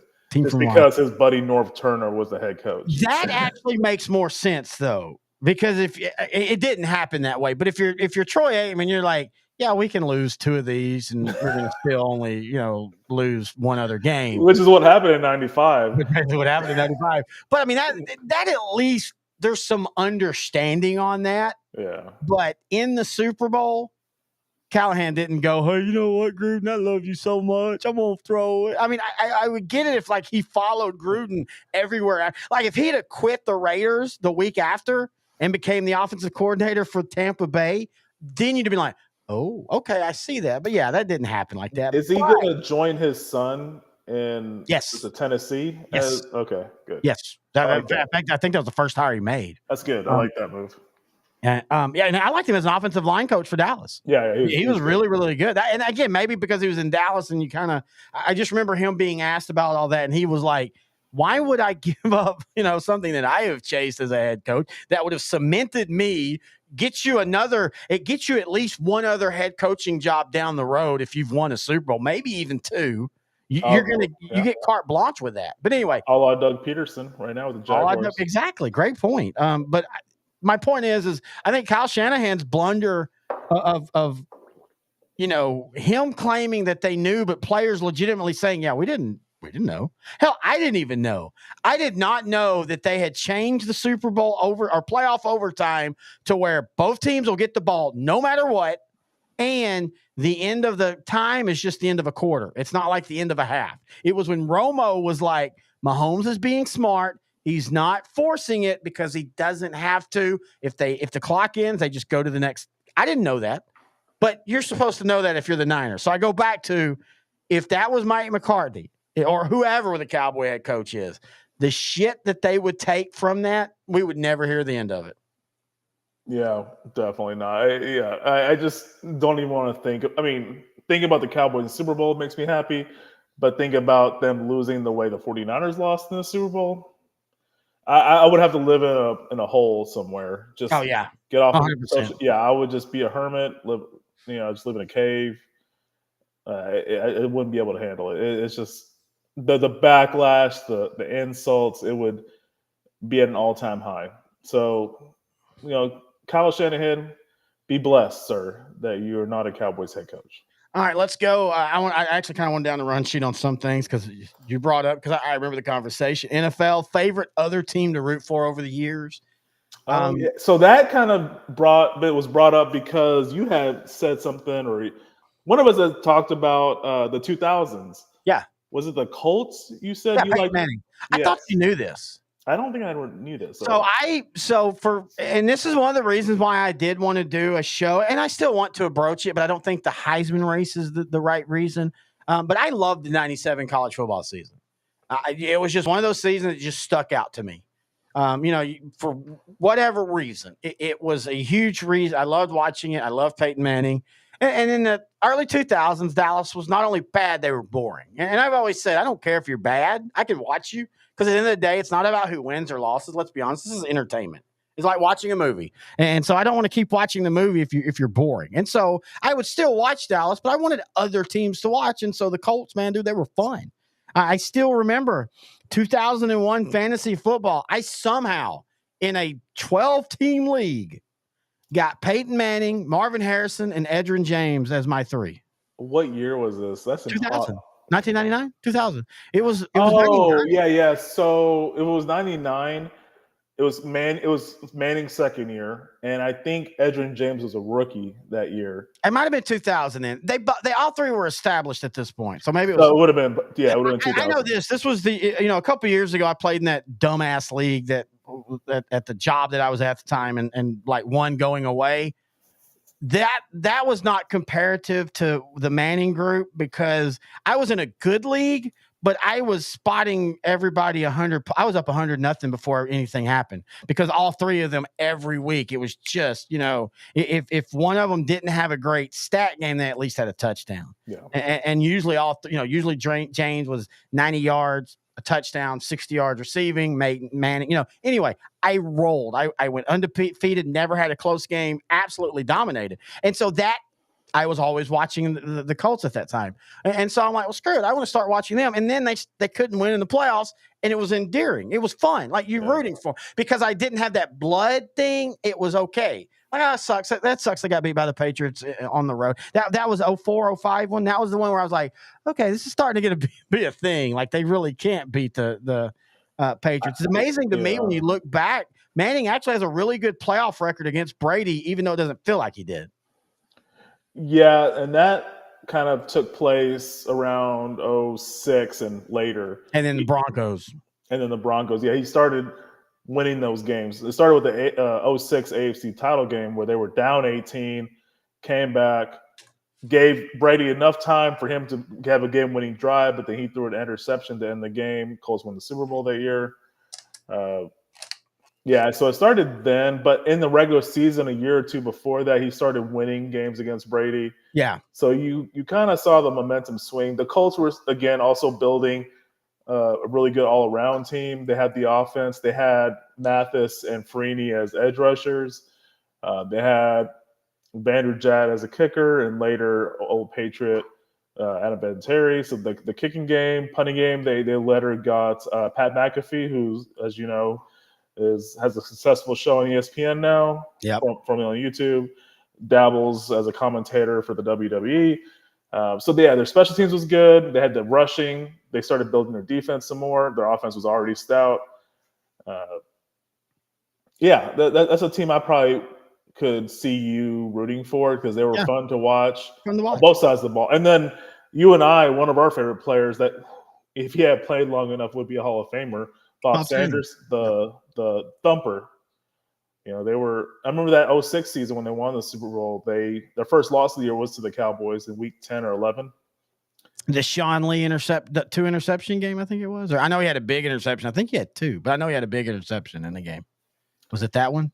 I don't know. I think Sean Lee was a 2010 game. This is 06. I think it was Romo's first year. That's the Texas Stadium game where the defense just brilliantly was able to contain Manning and that offense and frustrate Manning. And I remember, in fact, Manning a few years ago was talking about something, and they talked about, you know, what game frustrated you, and he literally brought that one up, like just for in a game, in a moment. He was like, everything we did, they just were better that day. They were one step ahead of us. I remember that game. Yeah, and let's not make there was no rooting interest for them when they played Dallas, and my rooting interest was more like, again, just enjoying a movie. They were fun. If they lost, I didn't really think about it. I didn't like sweat over it or anything. It's not like a Dallas. Yeah, you were just looking for other. You were wanting to watch football. And Dallas wasn't playing as fun. I just want to watch teams that could score. Yeah, I mean, that Jackie Harris touchdown pass, the back screen, that was creative. Dude. I mean, and that's the thing. Maybe that's why I will always probably give guys like Romo and Dak a longer rope, because I do remember 2001 to 2005 and to when Quincy Carter was the best quarterback. I remember, dude, if we could just get to 17 points, and that being such a hard thing to do. So that's why I tend to go, hey, look, just give me an offense that can score and we'll figure everything else out. But so who were yours though? Like growing up, give me again, you're like me, Cowboy first. I'll go ahead and give mine growing up. Growing up, it was Cowboys, of course, but it was also Oilers and Saints. Growing up in East Texas, family in Houston, family from Louisiana, I had connections to all. I got to watch them all. This was before the ticket, but I had, where I lived, you had a Louisiana stations, a Tyler station, and a Dallas station. So I got to see all 3. So those were my 3 growing up. So what about you? If we're just talking about football and me growing up. Yeah, just football right now. So this will be the 90s. I distinctly remembered in the AFC liking the Browns and the dog pound and those uniforms. They were just... It was a unique look because it was still a baseball field, but they were playing in a football field. I mean, they were playing football on a baseball field. So, like, it was one of those, like, it was kind of weird to see. It was kind of a throwback. I love their dark brown uniforms. Kozar, Testaverde, Leroy Horde, Ernest Biner, all those guys. Of course, they had a stout defense, too. So I love watching them play. That's when I really started getting into the teams that ran first, solid defense. Yeah. I started really appreciating the psychology of the game every down. But then also, I love the LA Raiders. They were LA at the time. I just Hostetler had the best mustache in football at that point. And I didn't know he was a Giant. I didn't never watch the Giant Bill Super Bowl at this point. I just remember '93 watching him play and the Raiders. They were just fun to watch. Those were two of the teams I really liked. Of course, the Dolphins in '94. I thought that was a team that could have probably gotten to the Super Bowl. They might not have. I don't think anyone was going to beat the '94 Niners. For 1 year, I don't think I've seen a better team for a full season. They started slow, but they finished real strong. That's a good point. I don't think anybody in the AFC that year beats Dallas or San Francisco in '94. I don't think that. I mean, just again, you look at the AFC now, and just the Niners and the Cowboys as far as where they were considered to everybody else in the league. Like there was no doubt from '93. Really not 92. Dallas was a year early, but from '93, '94, '95, and what should have been '96, Packers broke it. But what should have been '96, Dallas and Niners, it was only who wins the title game to get them to the Super Bowl because they're going to beat whoever they play in the Super Bowl. Yeah, it was a foregone conclusion. As a fan of the Cowboys, I didn't see it that way because I'm going to be on pins and needles. Yeah. Now, them as an adult in the Super Bowl, I don't know how I would react.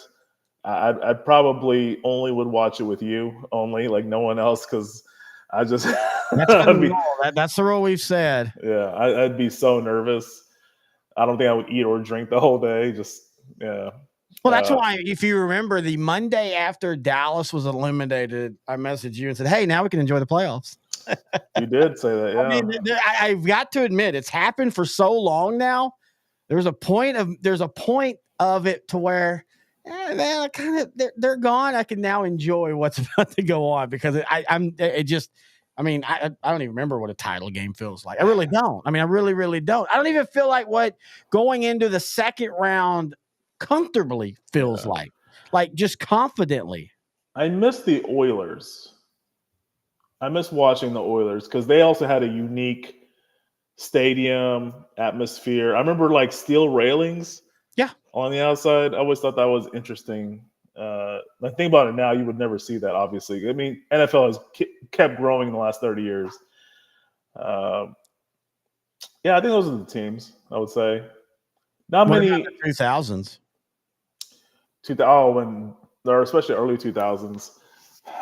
You know, it's kind of funny because I'm going back to the 90s. You know, the Rangers and the Mavericks weren't really that good. So until I would watch the late 90s for the Rangers. Yeah. I would watch the White Sox. I'd watch the Cubs. I'd watch the Braves. And I really like those teams. In the 2000s for football, oh man, I think I liked that. I think I liked the Jets a lot with Herm Edwards. I remember because I liked Herm Edwards because he was just funny, but I liked Curtis Martin and I liked Santana Moss and Wayne Corbett. It was like certain players I liked on that team, and like the 04 team that made the playoffs, they made it to the divisional round to play the 15-1 Steelers. They had them beat, and then John Hall missed the kick. Yep. John Hall, I heard that name. And they would have went to the AC title game to play the Patriots in New England. It just didn't happen. But it was one of the teams that they were like on the edge. They were just missing that one piece. To me, they were kind of fun to watch just because they were the underdogs, and I really like Chad Pennington at this point. Isn't it weird how franchises through decades take on certain personas? Like when you think it's Chicago, tough defense, ugly quarterback play, great running back, going to win games 17-14. When you think of Jets, great defense, ugly offense, going to win games 17-14. When you think of the Cowboys, even the 90s Cowboys that led with running game and defense, they were scoring enough points that they were considered, flashy. But I mean, really, if you look at the 90s, the dynasty Cowboys, that was the most lunch pail team that has a dynasty. Yeah. Them and the I guess you could say the Patriots now, but them and the Steelers were the, head down, play tough defense, win with timely offense yet, because it was Dallas and it was Michael Irvin doing blow on 635 while driving his car. We all think of them as being flashy. Here we go. But the Jets, they've always had that underdog feel. Like it felt weird.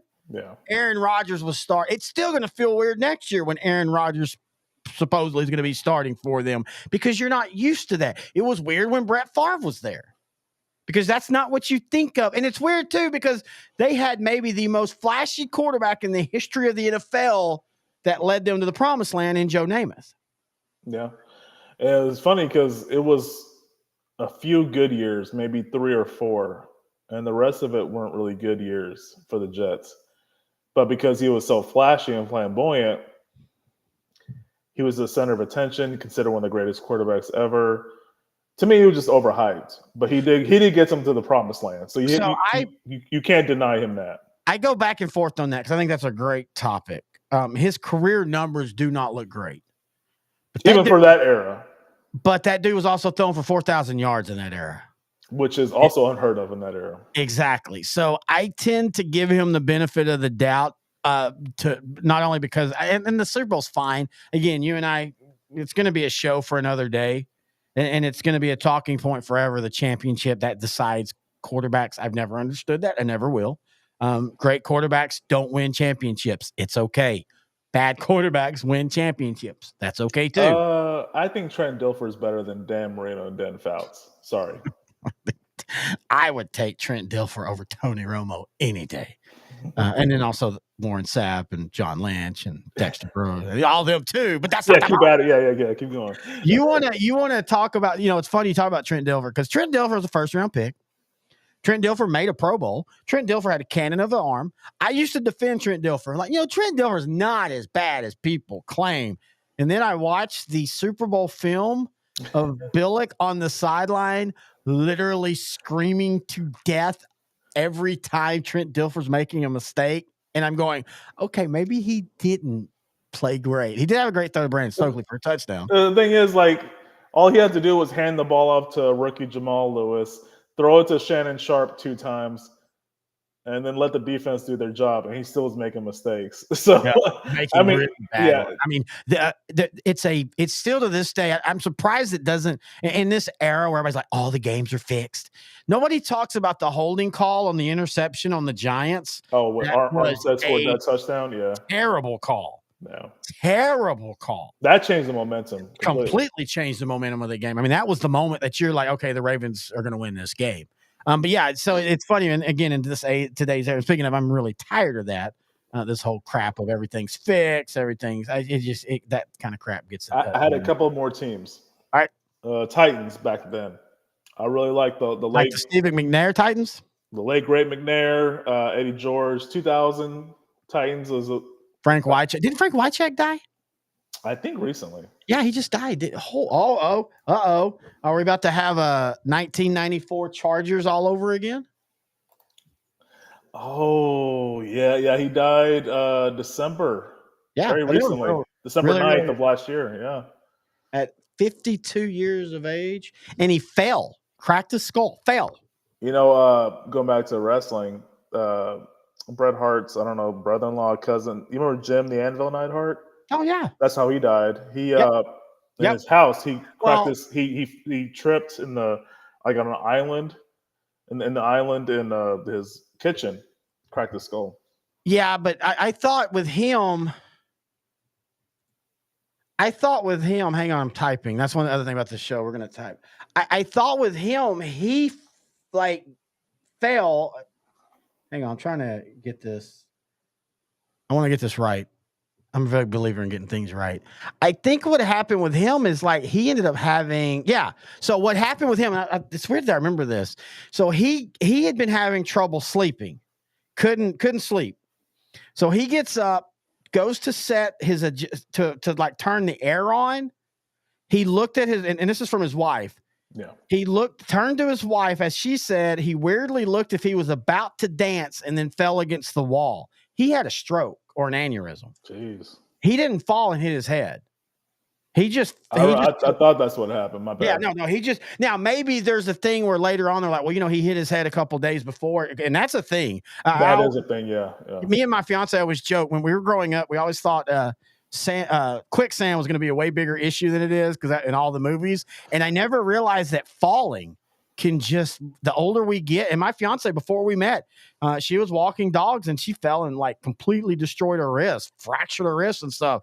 And we like rehab for a year, right? Yeah, falling is way more important as you get older. I have another friend of mine that her ex-husband, and they'd sadly divorced because of his drinking problem, and he kept drinking and he fell and died. And I mean, that's that kind of shit, man. It's not funny, but it's like, oh yeah, die, whatever. But Jesus Christ, man, anytime you're about to fall, that could be some bad stuff. But anyway, hey, let me ask you something. What were your thoughts on what Anthony Rendon said? As a fan, and okay, so I'm gonna answer it two ways. Right. As a fan, I hate it because growing up, I used to love watching baseball. I don't like this current version of baseball, but I love baseball, and I would play for free if I could, if I had the talent and I had the resources to support, could have a roof over my head and you just said that right there though. That's you can't play for free. Correct. You have to. I mean, especially you have a family. You gotta make a living. Mm-hmm. He's far exceeded that a long time ago. Yeah, won a World Series. So at that point, then I'd be like, oh, okay, I just play for the love of the game. I can actually enjoy it. Everything's taken care of. My kids can go through school wherever they want for free. Their kids will be set. Mm-hmm. We're good. So when he says that, it's not a priority to him, it kind of bothers me a little bit because he's already set there. Like the family will be fine financially. And I know baseball is a February to October sport. Yeah. 6-7 days on the road, some of it at home. Yeah. But as a fan, I hate it. I hate hearing that because I'm I understand. Because then it's like, okay, are you really even trying? Okay, so as a business person, if it was like me going to work, yeah, I want to get paid a lot, but it's not a priority. I'm not going to define myself for my profession. Right there. You just said that 100% the best way. We as fans, and I don't mean you and I mean generally in just fandom in general, think that every player that plays loved the sport, played it because they just love to play. And that's, the fact that they were good enough to also get paid, that's just cherry on top. I will always remember going back to talking to a running back. And I knew this before, but this really sold it. Talking to a running back like 2004, 2005. I'm not going to name the guy because he played in the pros and he had a decent career, but he was a high schooler at this point. And we were talking and I just brought up a name. I'm like, man, you remind me of blah, blah, blah. And he's like, who? I'm like, man, I'm just going to use his name. You don't know who Tony Dorsett is? No. You don't watch football? Never watched a game in my life. Why do you play it? Because I'm good at it. Do you love it? It's going to get me to college. Might get me into the pros. Now, that dude played hard. Yeah. I always believe that it's a little telling of the person if you assume that because they say, hey, look, baseball's not my great love. My family's my great love. This is a job. I'm going to go do my job, but it's just a job at the end of the day. We assume, that means he's not going to try because that's kind of how we as a person feels. I don't feel that way. I get what he meant. It's weird because if he was a movie star and said that, everybody would love it. Oh my God, that dude is so awesome. He's a movie star, but he says his family's more important. And I get it as a fan, but we got to stop. We've got to stop thinking of sports as a fandom. We've got to realize that not everybody that plays sports has a love for sports, just like not everybody that's an accountant loves being an accountant.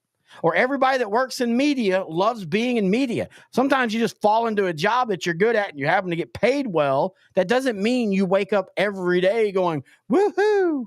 People are like, oh man, you got to love your job. Yeah, I love my job. It doesn't mean there's not days I roll out of bed going, fuck, I do not want to talk today. I just don't want to read about football. I told you that after the state championship stuff. We do all that thing Monday through Friday for state championship. So by Saturday, I don't care about the NFL that day. I just don't care about the NFL that weekend. I really don't. I need a break. It doesn't make me not want my job. It just means I need a break. So I get it as a fan, but I think that's just so unfair to these players as humans that, hey, they can like something or they can do something, do it well for a long time. And it doesn't mean that they absolutely love it. It's just what they do to get paid. Well, I mean, think about it. No one, I didn't know what accounting was until I was a senior in high school. And I took a standardized test that said I would do well in accounting and finance. Well, okay, I guess that's what I'm going to be majoring in. Exactly. It ended up working out. Yeah, it ended up working out. I'm good at it, so I'm going to go to college for it, get my degree. That's my new career. Go play in the pros. Go and play in the pros. Yeah, pro accountant. But I mean, there are guys that play sports that literally the same thing. It's just hard for me to fathom it because I didn't grow up a fan of accounting, but I sure as hell grew up a fan of sports. There's somebody I was watching the other day, they were talking to, and I legitimately can't remember if it's a baseball player or a football player, but they were like, no, basketball was my first love. I love basketball. Showtime Lakers. I remember you telling me. Yeah, but I'm not talking about me. I'm talking. This was somebody else. This was a pro guy, a pro sport player. I thought talking about you. Sorry. Yeah, no. I was talking about a pro sport player. Somebody, I can't remember if they're a baseball player or a football player now, but they were like, I love basketball. And I was good in basketball, but I was great in the sport that I play now. But I still love basketball more. Right. I mean, that's how that works. And it's weird because we want to be the sports guy. But hey, I'm now at the age where if I would love to be able to play baseball as good as I could have played, but I'd also want to get paid for it. Yeah, I think LeBron, now correct me if I'm wrong, I think LeBron said he loved football. He loves football. More than basketball. Allen Iverson said it too. And LeBron, think about 6'8" LeBron playing in football. He'd be a stud. Yeah. Again, I know the NBA fandom, it's a weird love-hate with him. But and you know who he would have played for? Cowboys. Well, he's not a Cowboy fan anymore. Oh, yeah. He didn't like that Jerry Jones didn't like them not kneeling, and so seriously, that's what he said. Didn't LeBron support China? That's business, Noe. All right, coming back here on Republican Noe's show, we're going to be talking. And this is why I'm just saying, be consistent, my friend. No, it's hard to be consistent when there's cash. Again, it goes back to a lot of cash. A lot of cash. I will definitely sell out for the right amount. Just like Ted DiBiase said, everybody's got a price. Everybody's got a price. All right, NBA. Speaking of, the All-Star game was absolutely trash. East scores 211 points. We're celebrating your fiance's birthday. Yep. The night before Saturday. Yeah. First off, I like the LED the court. I thought that was cool. I like to see that more and stuff like that. I want to see it in a real game. But there's coming a day where advertisement's going to be LED'd onto the floor. That's going to happen. Where the offense, the Mavericks are on the right side of the court and the left side is going to have that. I'm fine with that. Maybe it's because I work in a field that advertising is like the only way you get paid. I'm fine with that. I get that. Okay. I think people need to realize that the NBA All-Star game, the idea that everybody wants to bloodthirsty win, that has never been there. Even in the 90s, it never was fully like that. Yeah, there were moments, there were feuds, there were rivalries that made those, the famous Jordan getting froze out by the NFC. That'd have been really crazy. Jordan being froze out by the East and all that. And there were times, but the All-Star game is an exhibition game.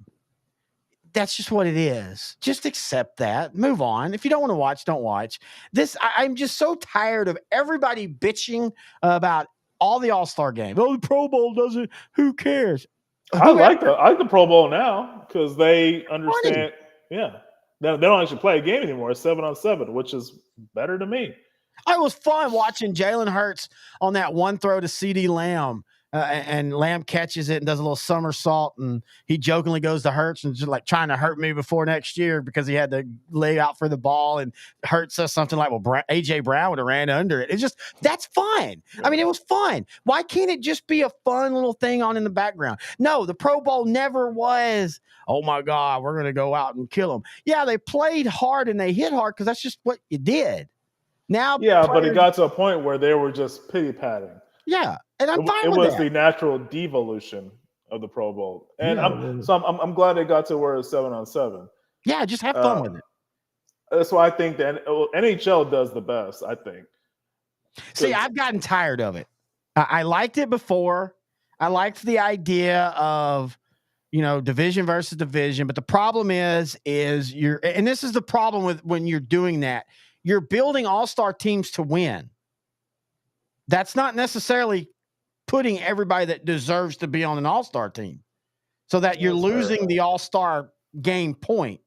But yeah, I still think baseball is the best just because it's easier. It's just a sport where you can still kind of go all out, but not go all out and it still be a good game. It's still a good product. Now, in saying that, I never liked it, and I'm not just saying it because I think I legitimately feel the Rangers lost a World Series because of the All-Star game. The 2011, I think if you're bringing 6 and 7 back in Texas, it's a different thing. But still, point remains, the All-Star baseball game, if they would go back to letting them wear their own uniforms, is still the best pure exhibition All-Star game. But we've got to stop pretending that the 1998 Pro Bowl, those guys were like, yeah, we're going to go out there and we're going to kick the other comp. They didn't care, dude. They really didn't care. And it's not changed. I don't know. I kind of disagree with that. I think they played harder. I think they played harder, not because they really cared. It's just they just played. I think because there was an incentive to win because there was extra money involved. Well, and that's a good point too. The money mattered more because the money difference, especially in the NBA, you cannot pay. You would literally have to have a pot of $100 million for anybody that's an all-star for the NBA, unless they're just a fluke all-star or like even a rookie's getting a big contract. Money's not going to ever matter. You're going to have to figure something else out. You know what, though? I would say that the in-season tournament kind of has been a big deal this season. I liked it more than I thought I would. It was confusing. I think that. But there's a good sizable money payout for the winner. Yes, and I like the idea that's being brought forth more and more is to expand that, and on All-Star Weekend, your final game of that tournament is there. I like that. And then you can have an All-Star game too, and it be for fun, and nobody's all that. Yeah, I'll admit that, and I don't know why people are confused or thought it wouldn't work. I mean, it worked in soccer. Soccer's just done it for so long, but I mean, basketball can do that where you're playing. I don't want the in-season tournament games to count in the regular season going forward. I get why they did it in year one to make the games matter, but I think you can still do that separate of and make it its own entity and give it a reward like you're guaranteed a playoff spot, something like that. Yeah. I will say I still like the NBA slam dunk contest and 3-point contest. I don't like the slam dunk, but it's got nothing to do. It's all been done before. I mean, that's the only knock on the slam dunk until somebody breaks physics. You brought that up at the bar. Yeah. It's just been done before. Like, you cannot do anything different. We even talked about it. I can't remember who jumped over Shaquille. Great. Been done before. Yeah. Jump over a car. Great. Been done before. I don't know how they can fix that unless they maybe go higher rim. Now that would be, do it like a pole vault. Yeah. Oh, start at regulation. Regular dunks. Yeah. Boom. Okay. We move it up. Boom. We move it up. Boom. Who can, now that right there would be awesome. So Corey Maggette did oh my God, Corey Maggette. He did something that I thought would be the one dunk that would end all the dunks. And he did it sort of, but not the way I was wanting. I don't remember that. Long time ago, he did a dunk where he started with a 360 flip. He did the flip, then did something else. Now, there's no way an athlete can do a 360 flip 10 feet in the air and dunk, but that would be the ultimate dunk. That would be the most impossible and most ridiculous dunk. Okay, hang on.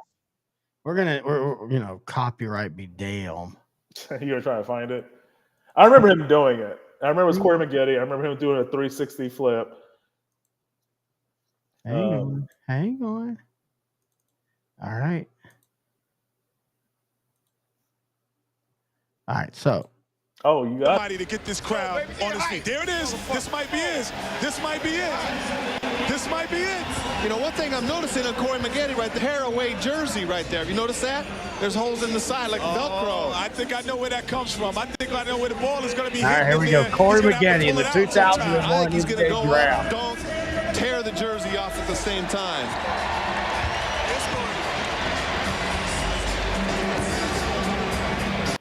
Maybe this will be part of what happy hour is us watching old videos, dude. Oh, there we go! The flip had nothing to do with the dunk, though. Hey, I'm going with you, baby. That wasn't bad. That wasn't bad. That wasn't bad. Oh, my God, dude. I love that. I've got to talk to Alvin.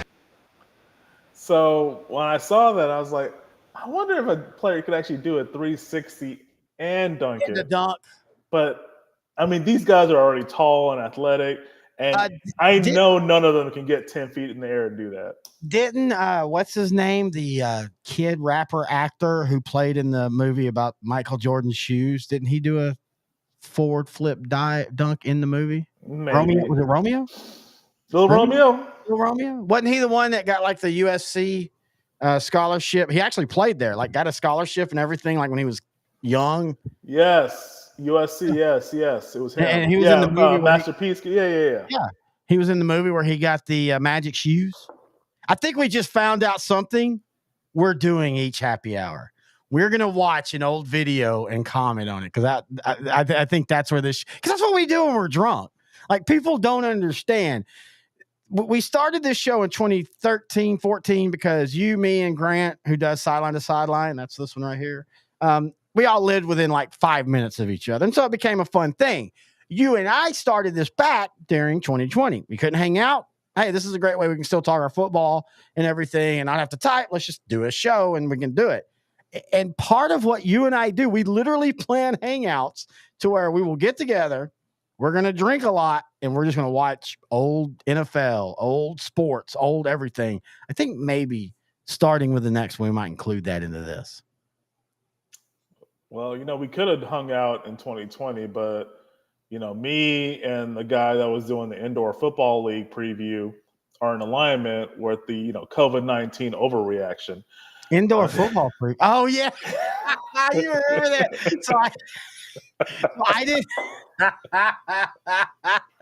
So I did not know that Frisco had an arena football league team, and apparently, just like Dallas, they're really good in the regular season, and they collapse in the postseason. But anyway, so I found a video talking about them, and I was like, "Holy crap! I didn't know this." And they got the Frisco Fighters. They have a jet on their helmet, really cool uniforms. I like it. Yeah. I've been watching a lot of highlights. They are fun. They're what arena football is supposed to be about. A lot of scoring and all that. So found this video and it's the history of that team. And this dude is just like, he's real cool. Like, yeah, Frisco's a really talented team. They started in 2020. I mean, yeah, there was those stupid sanctions that didn't need to be have. And, it was really overbearing sanctions. And we're just like, okay. Like, I mean, yeah, we know. He kept saying COVID-19 overreaction. Yeah, overreaction. And it was like, okay, are we still doing this? But just, he was so confident about that. We might have to have him on. But anyway, I think we're almost done, dude. 2 hours. I think that's a good happy hour. You have anything else you want to finish off of? I think the rest of the show notes, nothing. Bucks fire Adrian Griffin after 43 games. Doc Rivers replaces him. They struggled for 2 weeks, but it kind of feels like they're starting to right the ship. Also, as long as they're healthy with that roster, I mean, I ain't going to say it, but I think I could coach them at least to the Eastern Conference Finals this year. I think you could coach them. I still feel bad for Griffin, though. I like Adrian Griffin, former Mav, kind of got his name known back when the Mavs. He was kind of back when the Mavs didn't always play defense. He was kind of that's what he did. He was kind of the defensive specialist. I still think he kind of got royally screwed. The Bucks, though, man, they finally win a title. Give them credit. They're not doing what Mark Cuban did and basically said, "All right, we won ours, we're good." They're being very aggressive and staying relevant, and I do like that. Whether I agree with he should be fired or not, I don't think he should have been fired. Kind of same line with Steve Wilkes. He won 70% of his games. Yeah. You knew going into the season he was at a disadvantage with Damian Lillard there, not because of his offensive talent, because he's still a talented player. He won the 3-point contest. He was the All-Star Game MVP. But he's not known to be a defensive presence. And the way Adrian Griffin runs his defense, Brook Lopez was going to be at a disadvantage. Lopez had kind of transformed himself from the stereotypical center from when we were watching to more of a guy that can hover around, shoot some threes. To his credit, like he's been more relevant. Still getting rebounds, though, even though he was playing outside the 3 line most of the game. Correct. Yeah, he is more relevant now than he was when he first came into the league. And that's attributed to his hard work and trying to adjust to changes that happened in the NBA after 2011, 2012. Speaking of, I love players like that. I got a deep dive on the Cowboys and Vinny Testaverde year. 04. Just had his best career. Nobody will ever think of him as a Cowboy. Go look at his stats. His best career year was as a Cowboy. 1 year. Ricky Anderson figured it out. He knew what he did well inside schemes that made him great. I love players like that. Kevin Falk for the Patriots. Yes. Ronnie Harmon, even before him back in the day. Troy Vincent. We talked about that. Troy Brown. Troy Brown for the Patriots. Yeah. Brown. We talked about him in the last happy hour. Big conversation about him. I really thought that the Swiss Army guy, was going to start a trend. And maybe I'm wrong on this one too, on the current one, where I think in 5 years, running backs and receivers are just all going to be one group. I think you're 100% correct. Well, agents are going to redo that anyway. They have to, or running backs are not going to get paid shit. I mean, like you talked about it last time. The Niners, people don't realize the Niners were trying to classify Debo as a running back so they could pay him less. And his agent was like, no, we're not doing that. Yeah, 49ers don't go anywhere without Debo Samuel. He is that important. Him and McCaffrey are lethal together. Yeah. They're still, I still think there's some serious fundamental flaws, but that talent is not one of them. I mean, golly, that offense, dude, I want that offense. Like, I want that offense. I want everything that offense does. That's what I've always wanted. I want that multifaceted. You don't know where things are coming from. You can have a Brock Purdy, and this is nothing against Brock Purdy. Brock Purdy is a perfectly fine quarterback, but Brock Purdy is in the perfect system for what he does. And let's give Kyle Shanahan credit. He does do that well.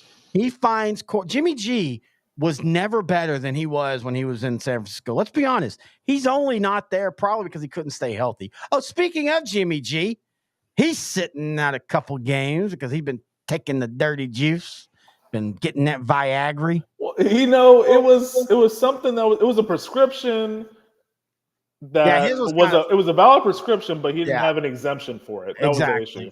It's one of those weird, like, that's why it was only 2 games.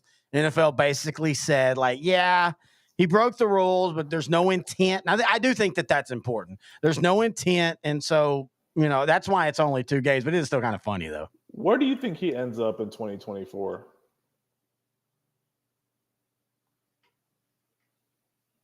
I'm trying to think. I don't think it's a starter. Well, I could see a world where Sean Payton might be interested in him. I can see that. I still think the issue with Jimmy G is he just can't stay healthy. Again, I don't think people have ever knocked his. I mean, he's not the greatest player, but he's fine. He's perfectly fine. Even though if Dallas gives him one more possession 3 years ago, Dallas probably wins that playoff game because the people forget that San Francisco was absolutely dominating Dallas at home in Dallas, and then Jimmy G started like, "Hey, let me be Jimmy G." But I think if you put him in an offense like Sean Payton, where he's not having to do a lot, but I really feel like he's a backup. I could see him being a backup in Tampa, like him and Baker. Oh yeah, behind Baker. Yeah. Yeah. I mean, because I'm a big believer is you want your backup to be like your starter, whatever style it may be. You want to be able to seamlessly integrate them in if something happens. And so I see him in there. Carolina, for some reason, feels like maybe give Bryce Young a little bit of a challenge. Like, hey, guy, you gotta get better this year. Yeah. Something like that. Maybe back to San Francisco. I was thinking, I mean, the rumor is the Steelers, but I was thinking more like Falcons. I think the Falcons are going to want somebody where play action boots and things like that matter. That's why I still feel like Russell Wilson just feels really right with Atlanta and really scary. Like, I think if you give Russell Wilson the team and it be like Seattle where you need to play well, but we're not putting everything on you, I think you see a different Russell Wilson. I mean, he's 35, will be 36 this year, so he still has a lot left. Okay, I want to bring that. Thank you. We'll end it on this. I want to bring that up because people are talking about that with Dak and his restructuring his contract. He's 30, blah, blah, blah. Look, quarterbacks in their 30s, this ain't back in the day where 30 was your prime year. 35, if you're healthy, 35 is when you're your best quarterback because that's when you're your smartest. Yeah. That's why I'm fine if Dallas were to come out tomorrow and announce that they've got a 5-year, $200 million deal with Dak. Perfect. Great. He's going to be good in 5 years. I have no problem with that. Better than paying him $60 million this year. Unless you're just well, I mean, there is that case. You and I talked about that. There is that case where if you're going truly all in 1 year, you pay him the 60 and then you can cut bait next year. But I still think you can go in all 1 year and still be okay coming out on the other end. I don't think you have to completely sell out and destroy the future for the present. And that's, again, we'll be having all those talks. I do want to hang on. Before we go, I want to do something because you and I are talking about this. We talked about this before. Hang on. Just give me 1 second. 1 second. So you and I, we start our off-season shows next month. And one of the shows that we're going to be doing, hang on, is, oh man, where'd it go? Oh, I can't do it there. Anyway, in March, you and I are going to start our off season with one of them being a spinoff of Outdrank the Coverage called Bad Movies and a Drink. And we're going to start that with our favorite, Roadhouse. But it's even going to be better than that. It's going to be Roadhouse. I'm trying to get to where I'm pulling that up. Hang on, guys. I'm sorry. Trying to pull the clip of Ezekiel Elliott and Dak doing the Conor McGregor walk. No, now you got me all intrigued. I'm going to have to do something else now. No, I'm trying to pull up. It was after the Jacksonville game a few years ago. Oh, yes, I do remember that. Yeah, he had came to visit, and they were like all about it. So they started doing the whole stupid walk he does. Yeah, that was that was when Conor was fighting in Cowboy AT&T Stadium or doing something like that. Yeah, they came in and all that, and it was just like, I guess I can't upload that. I don't know why it won't let me upload that thing. Hang on, all files, unnamed. Oh yeah, it won't let me. Anyway, I'll put it up on Facebook. We have a new show coming out. We're gonna spin it off from us called Bad Movies and a Drink. It's exactly what it sounds like. No different than Outdrank the Coverage. Just understand that when Noe and I do a show, it's probably going to have alcohol involved. Props. You know, that's just what we got to do. Anyway, I think we're done, man. I think this has been a really good happy hour too. Yeah, I'll have to save some of the other stuff to talk about for next time because I mean we talked for 2 hours and it was a good conversation, but yeah, there was definitely a lot of other stuff we could have talked about. Speaking of, we're going to be talking baseball a lot going forward. Ryan Fox, who I will be having on here in a future episode, Ryan Fox will be joining us here in a couple weeks to talk. He's going to be kind of the outdrank the coverage Texas Rangers MLB guy for us, and you and I will kind of come on, and then we'll end it with that. My big prediction is, and this is not a bad thing, the Rangers will backslide. They won't make the playoffs. They will win 70 games, but you're going to have that World Series hangover. They haven't signed Jordan Montgomery. I don't really think they're going to. I don't think it's necessarily a bad thing. I think Jordan Montgomery is getting overvalued. If you go really look at his day-to-day stuff, look, I love what he did in the World Series and the playoffs for Texas. Do not get me wrong.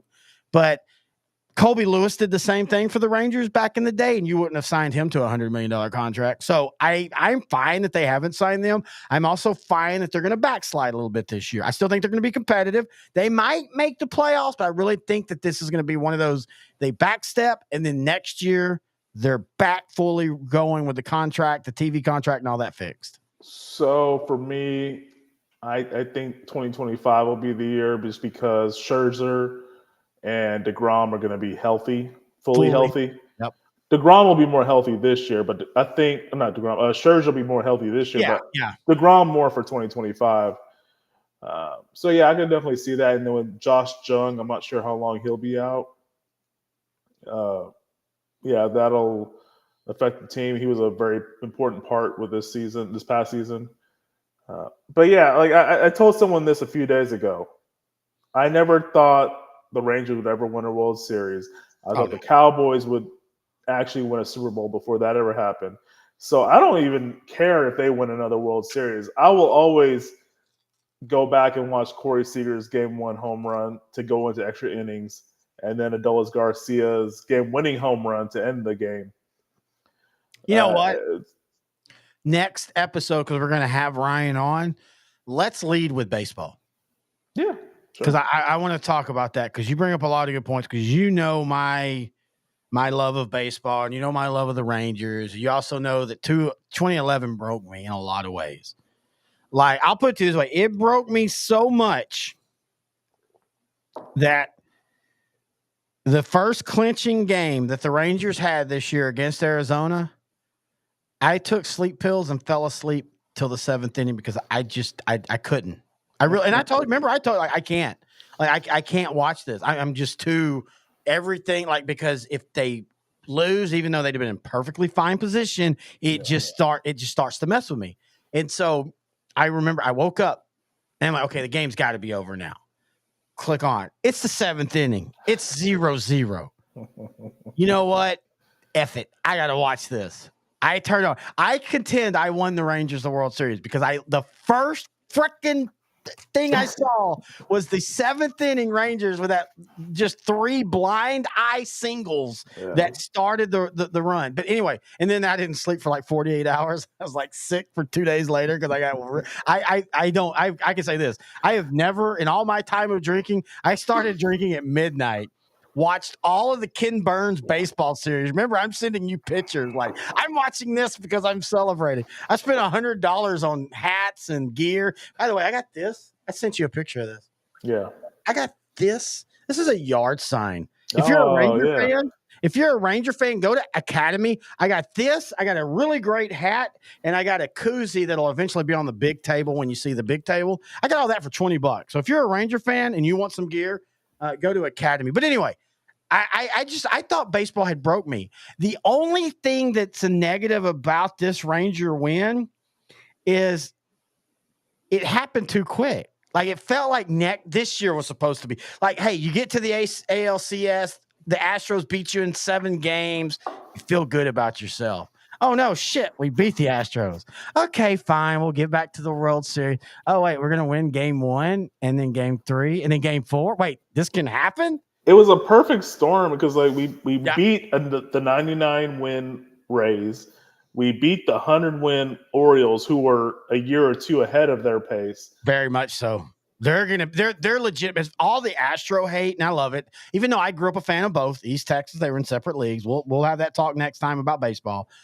When I look at the AL, it's the Orioles. Man, as long as they make the right decisions, the Orioles are about to go on a pretty epic run, I think, in my opinion. And I want them to. That's a team that baseball is better when the Orioles are winning.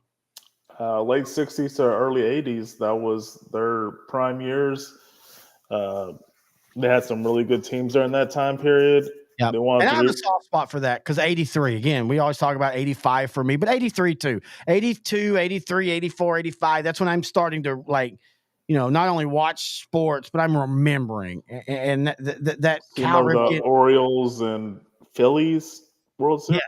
Was it Yeah. Phillies? Yeah, I think it was the Phillies. I just remember it was Orioles and MVP Cal Ripken, and just he was that guy you rooted for, even though you weren't an Oriole fan. You still enjoyed watching him. And then when Rafael Palmeiro went over there, they were a fun team to watch. And then let's be honest, they basically got screwed by a terrible call on a home run interference. Yeah. Or we might be talking about an Oriole dynasty instead of a Mike Yankee. Mussina, Brady Anderson came out of nowhere that one year. It was such a good. Sandy Alomar came over there for a bit. Oh, that was such a good team. Roberto Alomar came over there too, didn't he? Oh, I guess Roberto. Yeah. That's what when the Orioles I said Sandy. Yeah, you're right. Yeah, it was Roberto. I think he was with the Orioles when he spit, and that was a big thing back then. And it turned out he's just a really terrible person. There's a reason why he's not in the Hall of Fame. Yeah. Not because of his play, because he was a great second baseman. But anyway, I think that's done for happy hour number 2. We will be back on March 11th for sure. Wait. Wow. So when does the Roadhouse movie come out? Because I have the 13th. Okay, so we need to change our hangout day because I have it for the 8th now. So I need to change that. Okay, we'll talk off air. It comes out the 8th. It comes out the 8th. Oh, okay. So I had March 8th for us to hang out. That's fine. That's fine. So I guess that's the day. That's a Thursday. You cool with that? No, that's a Friday. Oh, I'm sorry. I'm looking at the wrong one. Yeah, that's right. So that's right. We'll do the Roadhouse show on the 8th, and then we'll do the live stream on the 11th from like this. That's the great thing about the system we use now, Restreams. When you and I first started these in 2020, we were using Zoom, and the video quality was great. The problem is there was I say something, and then you say something. It doesn't happen as much with Restream. So a lot of the stuff that we do off season, I still want to keep special shows in studio, but like these live streams. So yeah, that's perfect. We'll meet the 8th. I think I'm coming over to your place, aren't I? Sure. Whatever. We'll figure that out. Anyway. I'll get the combos ready. Hey, I just finished that buffalo wing combo this past weekend. weekend. That was in like your center console. Yeah, that you bought. Remember that gas station was like, we're not selling them anymore. So I was eating them, and I was telling my fiance, I'm like, man, I'm not feeling real well. I looked at the thing, and they expired in 2022. All right, that's going to do it for happy hour 2. Again, if you have any questions, thoughts, or comments, email us, odtcnfl@gmail.com. Ooh, I know what we should do. Every time we close out our show, down whatever's left in your drink. Should we bring back the shot? Remember when we first started the show in 2020, we were going to do a shot. We called it quarters. Yeah. We did a shot, but we'll finish it. Jesus Christ, dude. You ready? Actually, I'm actually all out. Okay, pour but just out of fairness. Okay. All right, ready? Yeah. Here we go. Happy hour. Happy hour.